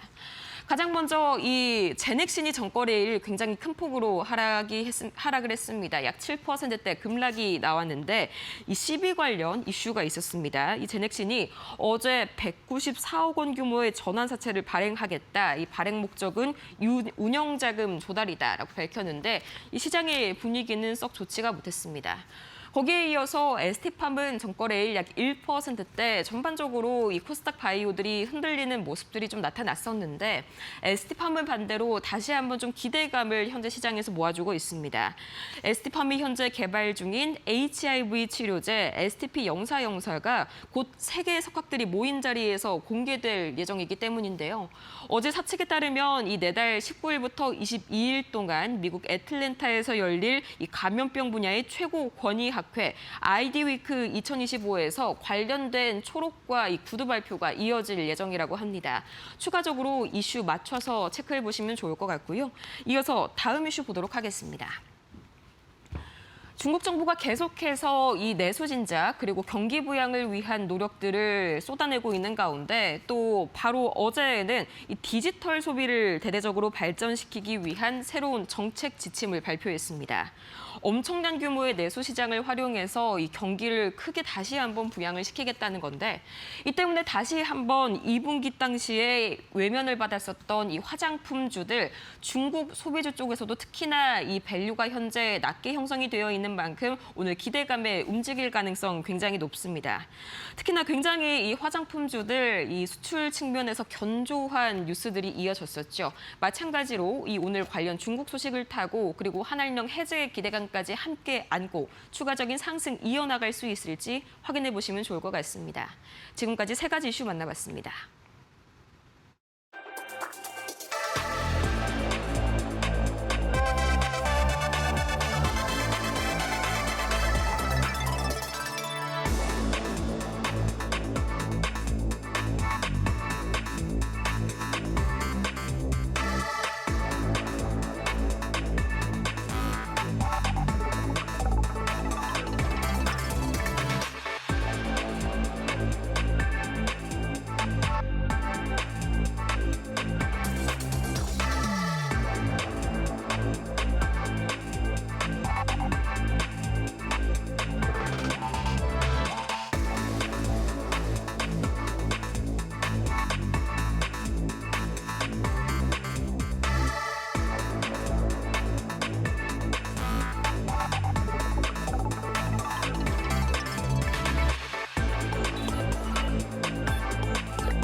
네, 숨겨져 있는 투자 정보를 드리는 히든 글로벌 시간입니다. 자, 오늘도 조호진 타키온 대표 함께하겠습니다. 어서 오세요. 예, 안녕하세요. 네, 자, 오늘은 오클로와 또 알테오젠에 대해서 다뤄보도록 하겠습니다. 자, 첫 번째 먼저 헤드라인 함께 살펴보시죠. 자, 오클로와 관련된 헤드라인인데요. 연방 지원 속에서 원자력 상용화 가속화라는 이야기입니다. 관련해서 좀 말씀을 드리자면 오클로가 이제 본격적인 원자력 상용화 행보에 지금 나섰습니다. 자, DOE 시범 원자로 프로그램에 참여를 하고요. 이번에 이제 첫 번째 발전소 착공을 하면서 370개 일자리 창출이 지금 기대가 되고 있습니다. 자, 주가가 그렇게 소식이 나오면서 1년 새 이제 워낙에 뭐 이러한 부분들 계속해서 보도가 되면서 1,500%가 넘게 올랐고 또 상용화 일정에 대해서는 그래도 좀 일정 부분은 논란이 있다. 이런 얘기인 것 같습니다. 자, 오클로 이 밸런스에서 보도가 나온 부분을 저희가 좀 다뤄볼 텐데요. 이 오클로가 첫 원전 발전을 시작한 부분인데 어떤 회사인지 먼저 짧게 정리를 해주시죠. 예.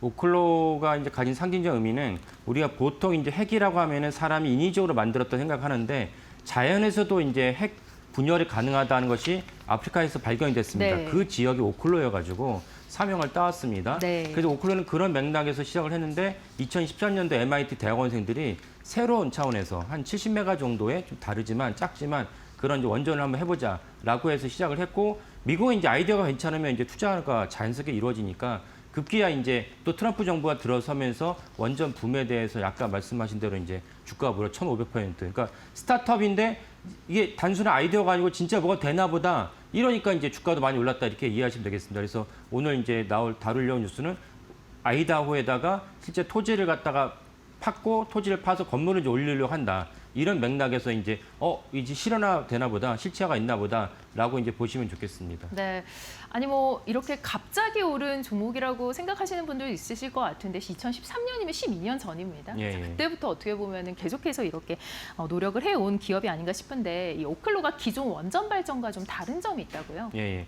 그러니까 기존 원전 발전은 이제 아까 말씀드린 대로 한 SMR 하더라도 300메가 정도인데 오클로는 한 70메가 정도로 되게 작습니다. 네. 그리고 제일 중요한 요소는 뭐냐면 한 번 원전을 지은 다음에 원전에도 결국 연료가 필요한데 연료를 교체하지 않고 10년 동안 짓고 10년 동안 사용하고 그다음 다시 한번 들어가는 이런 방식을 선택합니다. 그러니까 아주 오지나 군사 시설에도 이 오클로의 원전 이제 오로라인데요. 오로라를 사용하기 적합하다 이런 특징을 갖고 있습니다. 네, 지금 말씀하신 걸 들어보니까 이제 연료 교체가 없다라고 말씀을 하셨잖아요. 예. 사실 좀 잘 모르시는 분들도 있으실 것 같아요. 이 연료 교체가 없다라는 게 전기 생산에 어떤 이점이 있는지 설명을 좀 부탁드릴게요. 예. 네. 그러니까 사람이 들어가서 수시로 점검하거나 연료를 교체할 필요가 없으니까 예를 들면 사막에다가 네. 원전을 짓고 그 옆에다가 데이터 센터를 지어도 아무 문제가 없다는 것입니다. 그러니까 지금 모든 원전에 대한 붐업이 생기는 근본적 이유는 AI 데이터 센터 때문이거든요. 네. 근데 AI 데이터 센터를 굳이 도심이나 근교에 짓지 않고 사막에 짓는 이유는 뭐냐면 거기서 열이 많이 나와서 그럼 열을 많이 나오니까 그 냉각 시스템을 또 구축해야 되고 이러다 보니까 가격이 싸면서 열이 많이 발생해도 피해가 없고 영향이 없는 민원이 없는 그런 지역에다가 짓고 싶지 않아요? 그러니까 이렇게 사막이 떠오르고 사막이 떠오르는데 그 옆에다가 오클로의 오로라를 지으면은 10년에 한 번만 들어갔다 나오면 되니까 충분히 이제 전기를 공급하면서 데이터 센터를 통해서 우리가 그 서비스를 받을 수 있다는 장점이 있습니다. 네. 이 점이 사실은 이 오클로 아우라의 가장 큰 장점이고 또 다른 장점 중 하나는 무엇이냐면 이 오로라가 아까 말씀드린 군사기지에다 넣을 수 있으니까 군사기지도 사실은 큰 기지 같은 경우는 이제 전원 공급이 많이 필요하거든요. 그럼 민간인이 출입이 자유로운 지역에 지으면 이제 당연히 좀 안 좋으니까 이 오클로에 이제 오로라를 지으면은 민간인들이 별로 없는 지역에다 지을 수 있는 또 장점이 있습니다. 그래서 이런 것들이 장점이 이제 부각이 되면서 오클로에가 주목받는 또 하나 이유는 무엇이냐면 샘 알트먼이 그러니까 결국 챗GPT의 오픈 AI죠. 오픈 AI가 오클로에 적극적으로 능동적으로 그 액션을 취하면서 샘 알트먼이 얼마 전까지 올해 3월까지 오클로의 이제 이사회 의장이었습니다. 이 점도 사실은 이제 주목하시면 좋겠습니다. 네, 이렇게 오클로가 상업화에 나서면서 아무래도 국내에서 수혜를 받는 종목들도 있을 것 같은데요. 예. 두산 에너빌리티일까요? 예, 네. 그렇습니다. 근데 두산 에너빌리티는 다른 SMR과 차이는 뭐냐면 오클로가 가진 원자로 자체를 공급하지 않습니다. 네. 왜냐하면 오클로는 이제 소듐 냉각 방식이라 해서 뭐 기술적인 거기 때문에 제가 자세히 설명하지 않겠지만 에너빌리티는 다르지만 하지만 어쨌든 오클로에 많은 기자재가 필요한데 그 기자재는 두산 에너빌리티가 공급을 하게 됩니다. 이 점에서 역시 두산 에너빌리티 역시 오클로가 붐업이 되면 미국에서 많은 어떤 지원을 받게 되면 두산 에너빌리티 역시 주가가 이제 상승한다는 것을 알 수가 있습니다. 근데 이전보다 더 근본적인 어떤 그 수혜가 있는데 그것이 무엇이냐면 오클로의 어떤 방식이 무엇이냐 아까 10년에 한 번씩 짓는다고 들어가 본다는데 또 다른 중요한 특징 중 하나 뭐냐면 모든 원전은 이제 우라늄을 갖다 쓰면 우라늄이 이제 다 연료가 마감이 끝나면은 사용 후 핵폐기물이 됩니다. 사용 후 핵폐기물을 오클로가 갖다가 쓰면서 원전을 발전을 시킵니다.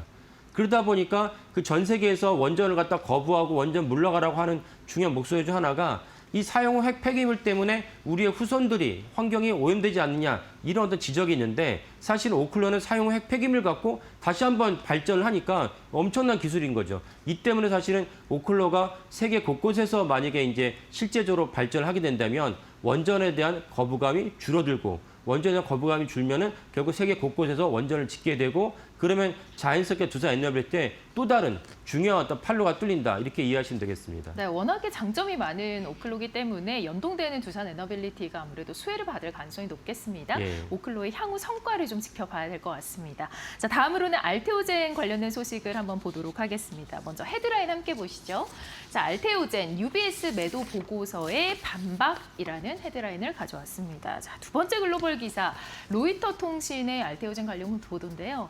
자, 지금 좀 살펴보시면은 UBS 매도 보고서가 이번이 처음이 아니죠. 예. 또 등장을 했습니다. 주가가 이 때문에 하락을 했는데 좀 단기적인 모멘텀이다. 좀 제한적인 얘기를 했습니다. 그리고 알테오젠 입장에서는 이 부분을 좀 반대를 하면서 유럽 승인은 굉장히 빠르고 또 경쟁 제품 대비로 해서 유리하다라고 얘기하면서 자사의 어떤 주장을 내세우고 있는 그런 상황이죠. 지금 UBS 쪽에서 계속해서 어떻게 보면은 이렇게 매도 보고서를 내고 있는데 계속 잘 갈 거라고 생각했던 알테오젠 주가 상당히 빠졌죠. 예, 맞습니다. 네. 알테오젠 주가는 어제도 많이 빠졌는데요. 어제 빠지게 된 근본적인 이제 원인이 이제 UBS가 제공했다고 보시면 됩니다. 네. 그러면 UBS가 어떤 맥락에서 알테오젠이 제가 이제 월요일 날인가로 기억하는데 그 키트루다 이제 SC 임상 3상이 승인된데도 불구하고 매도 보고서가 나왔나라고 살펴볼 필요가 있습니다. 그래서 예. UBS는 뭐라고 얘기했냐면 결국은 키트루다가 있고 키트루다를 갖다가 이제 제형을 바꾸면서 SC로 바꾸는데 그때 사실은 이제 바꾸는 과정의 전환율이 느릴 것이다. 그 느리면 사실은 실제로 이제 그 알테오젠은 유입된 현금이 줄지 않느냐. 그래서 UBS는 한 80억 달러로 예상을 합니다. 근데 원래 국내 시각이나 이제 다른 곳에서는 다 200억 달러로 예상을 했기 때문에 알테오젠에 연간 1조 원 정도의 이제 네, 그때 현금이 저희가 보도를 유입이 해드린 바가 된다라고 있죠. 말씀을 네. 드렸는데 UBS는 그렇지 않다. 80억 달러에 불과한데 어떻게 이제 그 알테오젠 그렇게 많은 현금이 유입된다고 보느냐라는 이제 의견입니다. 그래서 여기에 대해서 이제 그 당연히 알테오젠은 이제 반박을 하면서 그 어저께 좀 논박이 있었다. 그거 이제 보시면 되겠습니다. 네, 어떻게 보면은 지난 8월에는 뭐 매도 보고서가 나올 수 있다 치지만 이번에는 이제 키트루다 승인까지 나왔는데도 또 매도 보고서를 냈습니다. 예. 이유가 있지 않을까 싶네요. 예. 예. 그래서 그런 부분이 약간 이제 뭐 알테오젠이나 알테오젠 주주들 입장에서는 네. 상당히 좀 이렇게 감정적으로 그렇죠. 예, 그럴 수 있을 것 같습니다. 대응할 수밖에 없는데 감정적으로 대응하는 또 다른 근거는 무엇이냐면 아까 이제 말씀드린 대로 UBS 보고서 이번이 처음이 아니고 8월 13일 날 냈어요. 8월 13일 냈는데 그때도 이제 비슷한 맥락이긴 한데 8월 13일과 지금과는 가장 큰 차이점이 무엇이냐면 결국 키트루다 SC가 FDA에 미국 FDA 승인을 받았어요. 근데 받기 전에 8월 13일에 UBS가 알테오젠의 그 목표 주가를 얼마로 제시했냐면 27만 원을 제시했어요. 근데 이번에도 27만 원 동일하게 제시하니까 알테오젠 입장에서 아니 임상 3상을 통과하는 게 얼마나 어렵고 힘든 일인데 이 통과 전에 27만 원을 제시한 것도 이해가 안 가지만 통과 단 대음에도 어떻게 목표 주가를 동일하게 제시하느냐. 이 점에서는 알테오젠이 이제 이해할 수 없고 수용 못하겠다. 이런 입장입니다. 그래서 사실은 거기에 대해서 뭐 동의하시는 분들은 어떻게 주가가 빠지니까 오히려 사신 분들도 계실 거고 아니 우리나라가 아니고 굴지의 외국계 증권사가 매도 리포트를 냈으니까 매도라기보다는 뭐 화면 나오지만 어저께 알테오젠 주가 46만 4,500원인데 목표 주가를 갖다 27만 원 지지했던 거는 매도란 얘기거든요. 근데 나는 거기에 동의하지 하지 않는다고 생각하시는 분들은 알테오젠을 샀을 것이고 이런 것들의 주장과 입장이 좀 엇갈리고 있다 이렇게 보시면 되겠습니다. 네, 케토르다 SC 제형이 유럽 시판도 지금 곧 예. 임박해 있다라는 소식까지 전해드리도록 하겠습니다.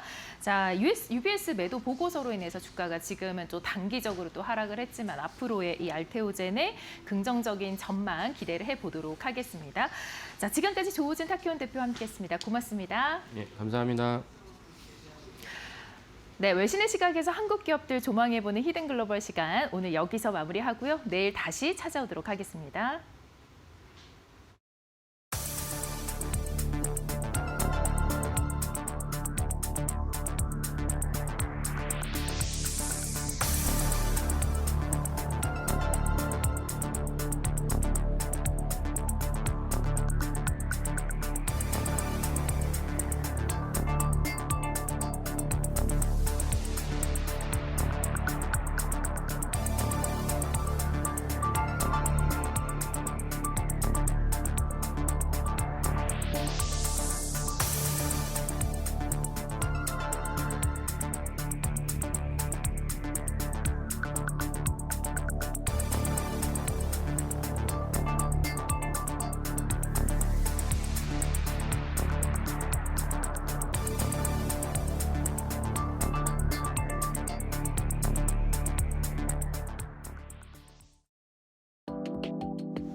네, 시청자 여러분 잘 쉬었습니까? 습도가 다시 좀 높네요. 오늘은 평소보다 조금 온도가 좀 높아진 그런 하루가 될 것 같습니다.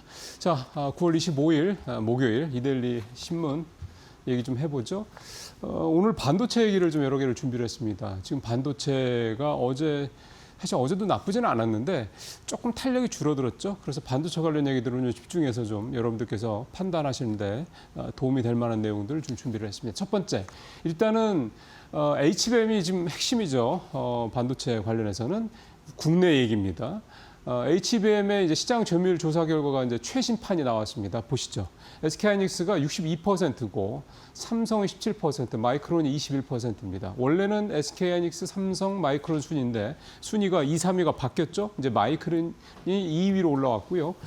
또 하나의 특징은 SK하이닉스의 그 비중이 더 이제 늘어났다. 6, 7%였던 게 62%로 더 늘어났다. 이렇게 좀 볼 수가 있겠습니다. 그러니까 HBM만 놓고 보면 2분기 현재 SK하이닉스의 어떤 과점 체제가 더 강해졌다. 그다음에 마이크론이 2위로 치고 올라왔다. 삼성이 3위로 밀렸다. 이건데 이거는 이제 과거 얘기가 된 거죠. 이제 3분기, 4분기로 넘어가면 지금 이제 삼성이 5세대에 대한 부분이 이제 퀄 테스트 거의 통과했다는 얘기 나오고 이게 이제 아마 연내로 이제 한 1년 늦어진 거죠. 당초 삼성의 그 전망보다는.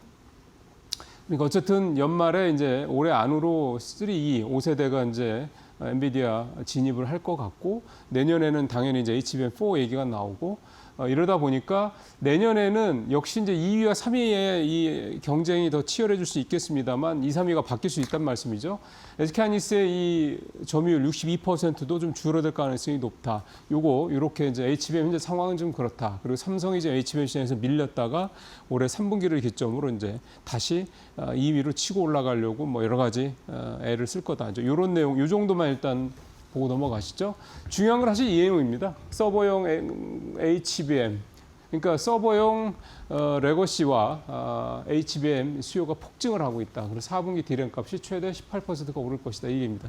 트렌드포스라고 하는 이제 이쪽 반도체 업계의 이제 대표적인 시장 조사 기관인데 여기에서 올 4분기 기존 디램 가격이 전분기 대비 최소 8에서 최대 13%인데 특히 HBM까지 포함을 하면 수요 폭이 13에서 18%로 더 늘어날 것이다. 이렇게 얘기를 좀 하고 있습니다. 그만큼 지금 이제 쇼티지 문제가 계속 진행이 되고 있다. 이렇게 좀 볼 수가 있는 거고요.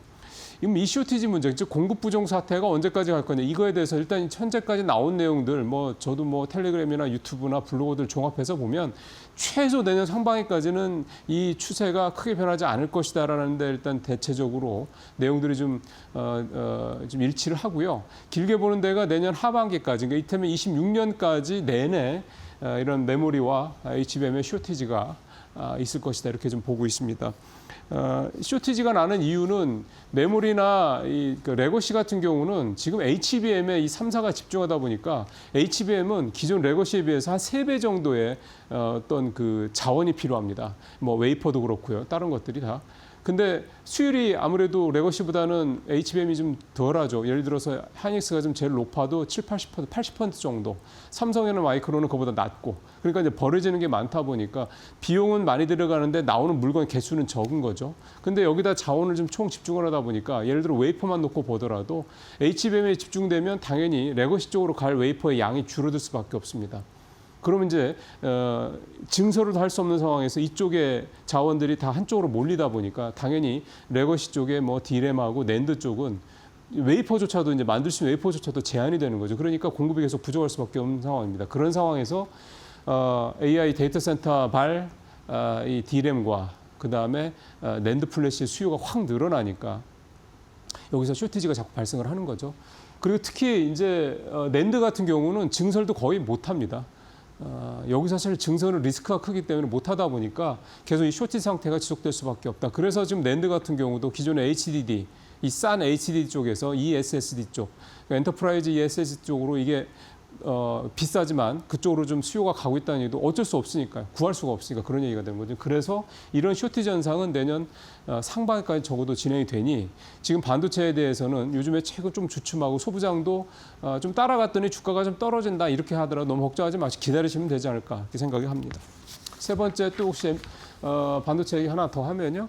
엔비디아하고 오픈 AI가 140조 원을 협력했다. 이게 이제 AI 거품론의 촉발제가 트리거가 좀 된 셈인데 이 거품론의 배경은 딱 그겁니다. 엔비디아가 본인들이 투자를 해서 그 투자를 받은 그 회사가 엔비디아한테 받은 돈으로 엔비디아의 GPU를 사주는 이 순환 출자 구조, 이 순환 매매 구조, 거래 구조를 만든 게 이게 문제다. 이건 언젠가는 터질 수밖에 없다. 이런 얘기를 좀 하고 있는 게 이 거품론의 좀 골자가 되는 거고요. 근데 어제도 저희가 그 마켓나우 일부에서 박근호 이사님과 얘기를 할 때 이 부분에 대한 거품론에 대한 이제 실제 이제 과거 닷컴 거풀 때와의 차이를 얘기를 했죠. 닷컴 거풀 때는 실체가 없었다. 그러니까 수치가 안 나왔다 그러면 이제는 수치가 좀 나오고 있는 상황입니다. 그렇기 때문에 이 거품론에 대해서 너무 그렇게까지 민감하게 보실 필요는 없을 것 같고 앞서 말씀드린 이런 수요를 생각하면 업황이 죽을 수가 없는 상황입니다. 그러니까 조정을 받더라도 너무 크게 이렇게 패닉이 빠지거나 이러지 마시고 기다리시면 되지 않겠냐. 그래서 이 거품론에 대한 것도 그렇게 걱정하실 필요 없다. 이렇게 좀 말씀을 드리겠습니다. 마지막으로 이제 EB 교환사채 발행하는 곳이 이달 들어 10곳이다. 표 한번 보시죠. 뭐 대원제약 뭐부터 해서 뭐 대동 뭐 삼억 이렇게 쭉 이렇게 EB 발행하는 회사들이 있습니다. 이 EB 발행은 기본적으로 자사주들을 소각하는 게 아니라 EB 발행, 그러니까 어떤 특정 어떤 기업한테 이 교환사채를 대상으로 자기 자사주를 담보로 해서 교환사채를 발행을 해서 돈을 받는 거죠. 자, 이렇게 하는 회사들이 좀 늘어나고 있다 이런 얘기가 되는 거고요. 이렇게 늘어나는 이유는 다음 표 보시면 자사 소각 의무와 관련된 부분이 이제 좀 눈앞에 있기 때문입니다. 지금 총 4개, 여기 나와 있는 건 4개인데 지금 현재 자사 소각 의무와 관련된 법안은 5개가 좀 발의가 되어 있는 상황이고 민주당 내에서만 골자는 자사주 소각을 의무화하는 거고요. 근데 이게 이제 시행되는 시점이 문제인데 지금 좀 늦어지지 않겠냐 얘기가 좀 많이 나옵니다. 뭐 심지어 내년 얘기까지 좀 나오고 있는 상황이고 연내에서 내년 사이가 어쨌든 당장 이달 말에 자사주 소각 의무화를 중심으로 하는 3차 상법 개정이 통과되기는 어려울 것이다. 이렇게 좀 얘기가 좀 되고 있습니다. EB를 발행하면 주주 가치를 제고하는 건 아닙니다. 그래서 최근에 KCC가 EB 발행을 했다가 주가가 좀 폭락을 했죠. KCC 같은 그런 되게 보수적이고 안정적인 회사가요. 그러니까 결국 시장에서는 안 좋아하는 겁니다. 자사주 소각이 결국은 주주 가치를 제고한다는 거기 때문에 EB를 발행하는 기업들에 대해서는 그러니까 주주 가치를 높이려는 주주에 대한 어떤 부분들을 높이려고 하는 노력이 부족한 회사다라는 생각을 하셔도 크게 틀리지는 않을 것 같습니다. 마치겠습니다.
마켓 비하인드로 이어가 보도록 하겠습니다. 오늘은요, 이창환 IM증권 서울금융센터 이사 모시고 이야기 나눠볼게요. 어서 오세요. 네, 안녕하십니까.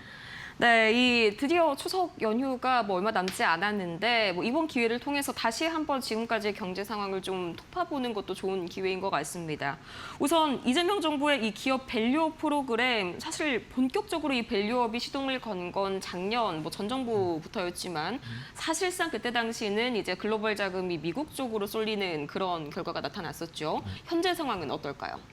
그러니까 지난 12월 비상계엄 이후로 이제 새 정부가 나오면서 이재명 정부의 기업 밸류 프로그램이 이제 현재로서는 네. 코리아 디스카운트를 어느 정도 해소를 하려는 조짐을 보이고 있다라고 볼 수 있겠고요. 그러니까 올해 이제 코스피가 시고가가 나왔기 때문에 이제 이런 밸류 프로그램 시행 이후로 주주환원 정책도 나름 기업들이 그렇게 보이는 기업들도 생기고 있고, 그리고 네. 일단 기대감이 되게 중요한데 네. 펀더멘털이 상당히 개선이 나와서 이제 코스피 지수가 이제 계속 우상향하는 모습이고요. 특히 이제 대주주 양도세 요건 55억으로 확정된 다음부터는 고기 예탁금이 그렇죠. 그냥 아주 폭발적으로. 하루에 네. 1조 8천억씩 막 들어오는 그런 흐름들이 나타나고 있고요. 일단은 올해 상반기에만 자사주 소각이 15조 5천억을 넘어갔습니다. 그러니까 지난해 한 해만 13조 9천억 정도였는데 올해 상반기에만 그렇게 네. 지난해를 넘어갔고, 또 정부가 이제 상법 개정을 계속 추진하고 있죠. 2차까지는 진행되고 이제 3차가 남아 있는데, 일단 이사 충실 의무를 기존에 이제 회사에서 회사 및 주주를 확대한다는 것들, 또 감사위원을 분리 선출하고 집중 투표제 활성화를 추진하는 거, 이런 것들이 이제 시장에 긍정적으로 작용하고 있고, 이제 네. 기업의 투명성을 높이고, 또 이제 대주주 총수의 사익 추구 가능성을 좀 차단한다는 그런 이제 긍정적인 것이 있는데, 네. 이거는 좀 어쨌든 법안으로 가기까지는 좀 시간이 좀 필요할 것 같고요. 또 이게 이제 결과적으로 이게 구조적인 변화의 노력이 된다는 거죠. 또 이제 이게 이제 자사 소각이나 여러 가지 이제 주주 환원 정책을 하게 되면은, 한 군데서 하게 되면은 너도 나도 그렇죠. 이렇게 따라서 이제 서로 하게 이제 되죠. 그렇게 동참하는 흐름이 나타나는 것이고, 또 이제 이런 것들을 법제함으로써 법적인 책임도 법적 의무도 강화한다는 것들이 어떤 주주들의 이익을 고려하지 않고서는 회사를 이제 운영할 수 없게 되는 것이고요. 또 이제 이게 이런 변화들이 생기게 되면 투자자 입장에서는 긍정적인 반응을 보이면서 내가 이제 일반 개인 투자자들도 내가 주식 할 만하다 이런 네. 생각 들고, 최근에 글로벌 자산 운용사들이 한국에 담당자들을 파견해서 지금 기업 탐방 많이 하고 있고, 실제로 자금 집행을 좀 하고 있습니다. 그래서 이제 외국인들이 최근에 올해 이번 달에만 코스피에서 7조 정도 샀거든요. 네. 기관들도 2조 이상, 거의 2조 한 2, 3천억 정도 순매수를 하고 있어서 네. 두 개만 합쳐도 9조가 넘습니다.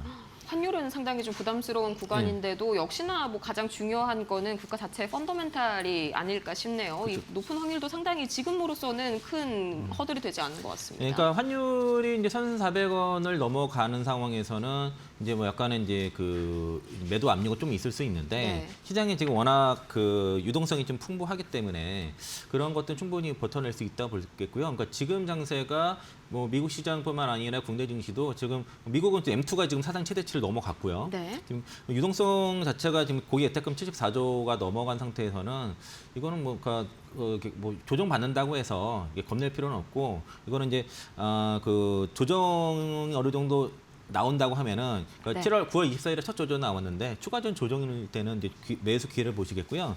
그리고 이제 시장의 조정만 나올 만한 이슈는 일단은 3차 상법 개정안에서 특히 자사주 소각 의무화가 이제 내년 초로 이제 시행이 연기될 가능성에 네. 대해서 최근에 뉴스가 나오면서 증권사라든가 아니면 지주사 종목들이 이제 조정을 나왔거든요. 네. 그러면 이제 이게 다시 시행이 가셔야 되기 전까지는 이제 자사주가 많은 기업들, 그런 기업들이 주가가 좀 눌릴 수는 있을 것 같고, 네. 일단 여야가 특히 여당 내 이견이 있어가지고 올해 이르면 11월 아니면 내년 초까지 밀릴 수 있다는 관측이 나왔고요. 그러니까 이제 자사주 취득 후에 소각 유예 기간을 설정할 것인지, 네. 이런 여부라든가, 또 법안 실효성과 이제 부작용이 많이 있어요. 저는 이제 자사주 소각하는 게 이게 맞는지에 대한 의문이 좀 저는 있고. 그렇죠. 약간 유인이 약해질 수도 있다는 그런 그렇죠. 이제 걱정도 있죠. 이걸 의무 소각해 버리면은 자사주 매입을 덜 할 것이고, 자사주라는 게 반드시 이제 소각을 하게 되면은 이게 단기적으로는 주가 반등의 요인이 되겠지만 기업의 장기 성장성과는 무관하거든요. 네. 그래서 이제 단기 투자자라든가 이제 대주주한테는 이익이 될지 몰라도 장기 투자자한테 그렇게 이익이 되지 않고 자사주를 가지고 미래의 재원으로 많이 활용할 수 있습니다. 그게 M&A로 될 수 있고 자사주를 통해서 그 자사주를 활용한 자금 조달을 통해서 그렇죠. 신규 사업에 투자하는 것들이 사실 기업의 성장에 더 도움이 된다는 것이고요.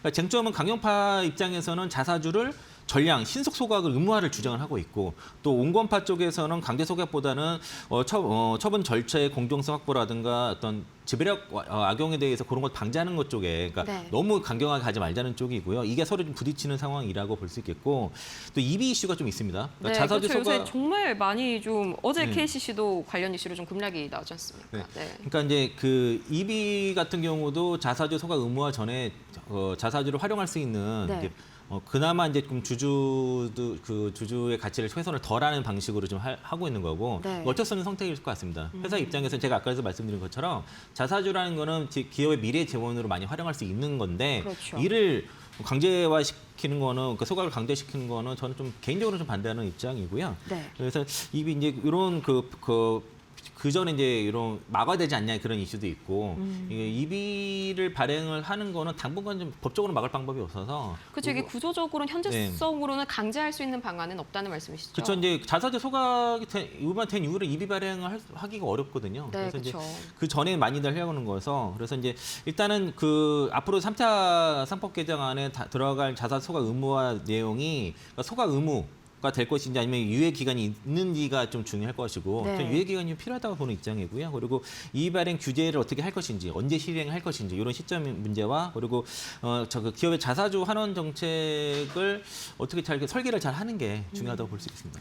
네, 아무래도 기업도 본인들이 가지고 있는 장기적인 이 사업 전략이 있기 때문에 거기에 따라서 좀 장기적으로 좀 완충할 수 있는 유예 기간이 어느 정도 필요하지 않나 저도 좀 비슷한 그런 생각입니다. 이어서 또 이제 코스피가 또 어제도 상당히 뭐 좋은 흐름 보여줬고요. 9월 시장 내내 계속해서 이게 9월 약시장이 맞나 싶은 그런 흐름들이 이어졌습니다. 보니까 어제 또 뭐 고평가 발언 파월 의장의 입에서 뉴욕 증시를 좀 흔드는 그런 발언이 나왔습니다만 예탁금이 뭐 1조 원 넘게 우리 시장 코스피에서는 유입이 됐고요. 뭐 신용잔고도 상당히 23조 원 규모만 봤을 때도 유동성이 엄청난 장세인데 현재 이 장세 계속해서 뭐 추세적 상승이 이어질 거다 이렇게 보는 게 유력할까요? 그러니까 9월 24일 기준으로 고객 예탁금이 74조가 훌쩍 넘은 상태고 네. 신용 잔고가 23조가 넘었는데 네. 신용 잔고 23조 사상 최대치라고 이렇게 보실 게 아니고요. 그러니까 고객 예탁금 대비 신용 잔고 융자 비율이 어느 정도 그렇죠. 되는지를 비율이 봐야 돼요. 중요하죠. 그래서 9월 24일 기준으로는 31.07%입니다. 이제 30% 이하면은 완전 바닥이고 네. 그리고 35%를 넘어가게 되면은 좀 경계를 해야 되고요. 그리고 이제 지난 21년도 때 그 신용잔고 비율 고점이 40%를 넘었었거든요. 그때가 아우, 버블이었습니다. 네. 그래서 이제 40%를 넘어갔을 때는 이거는 이제 버블로 봐야 되기 때문에 이 강세장에서 반드시 체크해야 될 지표고 그러니까 유동성 지표는 상당히 계속 보셔야 돼요. 네, 그러니까 네, 이제 네. 글로벌 유동성 자산 특히 이제 M2 같은 경우도 사상 최고치를 기록을 하고 있는 상태이기 때문에 네. 이 강세장에서 유동성 체크는 반드시 필요한데 국내 증시에서는 고객의 예탁금 대비 신용 융자 비율을 반드시 매일 체크하셔라라고 네, 말씀드리겠고요. 코스피가 이제 여러 가지 우려도 불구하고 역대 최고치를 기록했고 9월 24일에 이제 첫 조정은 나왔는데 네. 추가적인 조정은 이제 뭐 매수 기회로 보시는 게 좋을 것 같고요. 이제 이런 이제 현상 자체가 사실 고무적인 일이죠. 우리가 신고가를 봤으니까 그런데도 그렇죠. 불구하고 유동성이 넘쳐난다는 거죠.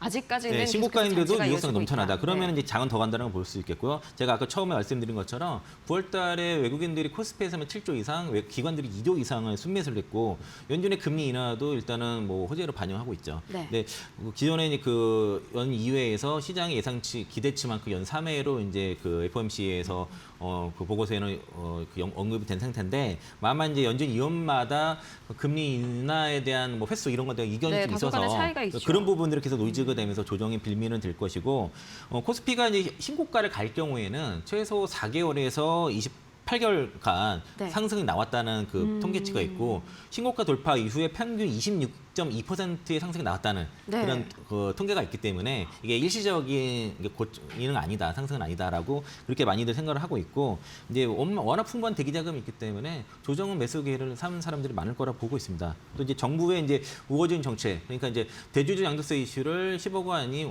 50억으로 유지하는 것 자체가 시장에 시그널을 준 거죠. 네.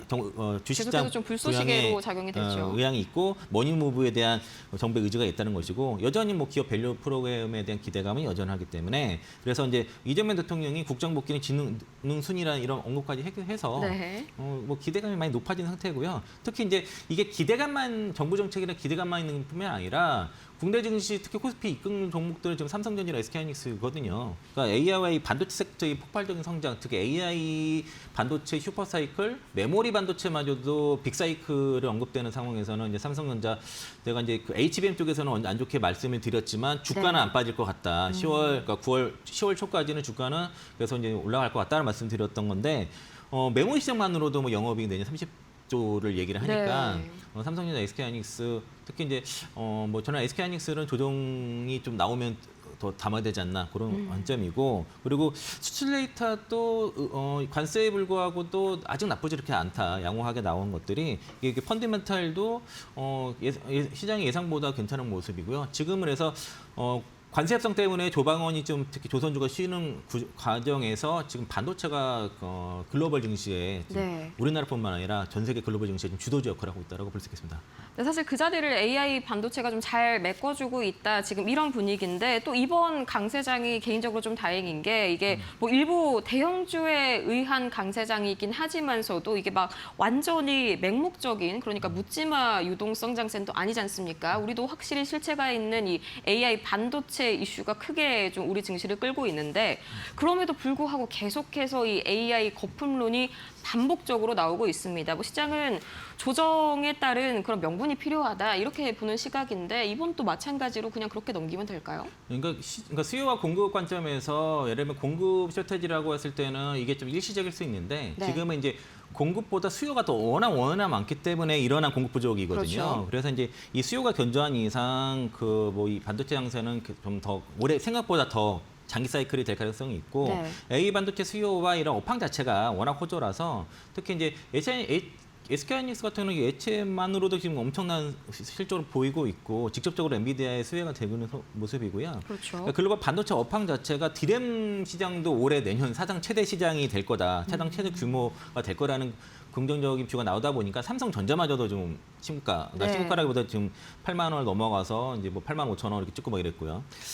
NXT에서 9만 천 원 찍은 거는 그건 예외로 보시는 게 좋을 네, 것 네. 같고 어쨌든 연준의 금리 인하가 진행되면은 반도체 쪽과 금리 인하 수혜주가 됩니다. 그 반도체의 주가를 결정하는 그 와이어와의 글로벌 유동성 증감률 같은 경우가 네. 밸류에이션의 상향 요인이 되는 것이고 이런 이제 코스피 랠리가 반도체 중심으로 쏠리는 게 쏠림이지 않냐라고 이렇게 볼 수는 있는데 네. 긍정적인 요인과 부정적인 요인을 보면은 긍정적인 요인이 좀 더 많습니다. 왜냐하면 반도체 섹터가 우리 한국 경제의 핵심이자 수출 그렇죠. 원동력이거든요. 가장 수출 많이 하는 부분인데 이게 그러면은 그 대형주에서만 끝이 아니라 섹터 전체를 다 이게 밸류 체인을 다 같이 올라가는 효과가 있고 네. 그리고 이러한 이제 그 반도체 기업들이 실적이 좋아진다고 하게 되면은 이거 자체가 시장에 대한 우리 시장에 대한 상승 모멘텀이 되죠. 네, 대만 네. 시장이 좋은 것들은 반도체가 좋아서 그런 것도 마찬가지고 이는 이제 투자자들한테 확실히 이제 장세가 좋구나 강한 장이라는 확신을 그러니까 우리 경제가 탄탄하기 때문에 어떤 시장에 대한 어떤 확신을 줄 수 있는 것이고요. 네. 또 이제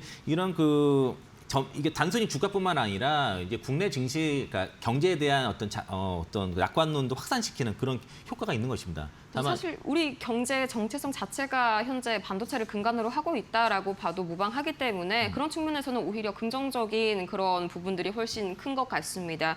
그런데 요새 또 이제 중국도 워낙 AI 반도체 관련해서 뭐 오늘 밤 사이에 알리바바 관련 이슈도 있었고요. 계속해서 좀 중국 공급망이 전 세계 공급망에서 좀 독립이 된다면은 우리도 마찬가지로 좀 미국 측에서 상당히 좀 수요가 둔화되지 않을까 하는데 여기에 대한 우려 뭐 현재로서는 크지 않게 보실까요? 뭐 여러 가지 이제 그 기업들의 컴컬링이라든가 봤을 때는 그런 이유는 없고, 그러니까 중국 반도체마저도 크게 성장 나오는 그런 정도의 시장의 네. 그 성장성이 크다고 볼 수 있겠고요. 그러니까 일단은 지금 이제 반도체가 그 공급이 그 풀로 돌리는데 불구하고 수요가 넘쳐나기 때문에 이제 그 공급 부족이 일어나는 상태라고 볼 수 있겠고요. 네. 특히 이제 HBM뿐만 아니라 낸드라든가 디램 30%, 뭐 낸드 10% 가격 인상을 삼성전자에서 하겠다고 그렇게 추진하고 있는 상황이고. 네. 또 낸드 쪽에서는 특히 이 SSD AI 쪽에서 추론에 많이 쓰는 게 이 SSD거든요. 네, 네. 그게 좀 쇼테지가 좀 나오고 있어서 낸드랑 그 디램, AI까지 다 이게 좋다고 하면은 지금 반도체 이게 사이클이 최근에 많이 올랐어요. 네, 소비자 그렇죠. 종목도 웬만한 종목들은 2배 이상 오른 종목도 많이 있는데 지금 그 그 연휴 기간 동안 이렇게 아무래도 그 부담이 되다 보니까 차익 매물도 나올 시점이 좀 되기도 했었고 네. 그리고 이번 반도체 조정이 나오게 되면은 다시 없는 그래도 마지막 들어갈 수 있는 기회라고 좀 보고 있어서 그래서 반도체 종목도 많이 올라서 이제 뭐 계속 빠지는 거 아니야 이렇게 보시지 말고 어느 정도 적당히 조정 나왔을 때는 매수 우리 매수의 타점을 기회로 잡으면 좋을 것 같고요. 삼아야 한다. 네. 거기서는 이제 일단 하이닉스를 전타표로 보고 있고 삼성전자는 자사주 매입이 끝나는 시점이 이제 10월 초면 끝납니다. 벌써 그렇게 됐나요? 네, 그래서 이제 9월 말이면 사실상 그 만료가 되고 그 10월 초 정도면은 아마 마무리가 될 건데요. 네. 이게 마무리 됐을 때 그때도 주가가 잘 버티는지를 봐야 됩니다. 그때는 그렇죠. 진짜 그게 이제 약간 찐승, 그때부터가 진짜 승부는 그때부터고 진검승부겠죠. 삼성전자와 SK하이닉스 간에 롱숏이 서로 걸릴 가능성이 높아요. 음. 그래서 이제 큰 방향성은 비슷한데 이 중간 종목 등락이 좀 약간 다르게 움직일 수 있는데 저는 QN 하이닉스 쪽에서 보시면 좋을 것 같다라고 말씀드리겠습니다. 네, 최근 들어서도 뭐 이미 그런 흐름들이 좀 강하게 양사에서 좀 주가 흐름이 나타나고 있죠. 근데 또 아쉬운 점이 이렇게 반도체 하나에만 집중을 하다 보면 이렇게 뉴스 한두 가지의 증시 전반이 좀 약간 휘청이는 그런 불안한 흐름들이 아무래도 좀 발생할 수밖에 없을 것 같습니다. 이 지금 반도체가 있다면 또 다른 주도 섹터, 뭐 저는 바이오 쪽도 상당히 연말이 좋잖아요. 마찬가지로 좀 긍정적으로 바라봐도 괜찮을까요? 네, 그 바이오 섹터는 뭐 그 금리 인하 뭐 사이클에 수혜도 되겠지만은 투자를 하실 때 개별 종목을 철저하게 분석을 하셔야 됩니다. 네. 그러니까 뭐 회사 내용도 파이프라인부터 내용도 중요하고 그 오너 리스크뿐만 아니라 자금력이 충분한지 네. 계속 2, 3년간의 현금을 버틸 수 있는 현금을 가지고 있는지 여부를 잘 체크를 하셔서 잘 대응하시고 비반트로지 섹터 최근에 좀 급락이 나왔는데 저는 뭐 기회가 있다라고 좀 판단하고 있습니다. 네, 관련해서 바이오 섹터는 워낙 이 테마 내에서도 세분화가 되어 있기 때문에 관련된 이슈 체크 반드시 세분화하셔서 따라가셔야겠고요. 이렇게 해서 오늘 저희 이창원 이사님과 함께 이야기 나눠봤습니다. 좋은 말씀 고맙습니다. 맞습니다. 오늘 저희가 준비한 소식은 여기까지입니다. 잠시 후에 이어지는 마켓나우 1부에서 더욱 자세한 전략 세워가시길 바라고요. 저희는 다음 이 시간 더 유익하고 알찬 소식 들고 찾아올게요. 오늘도 함께해 주신 여러분 고맙습니다.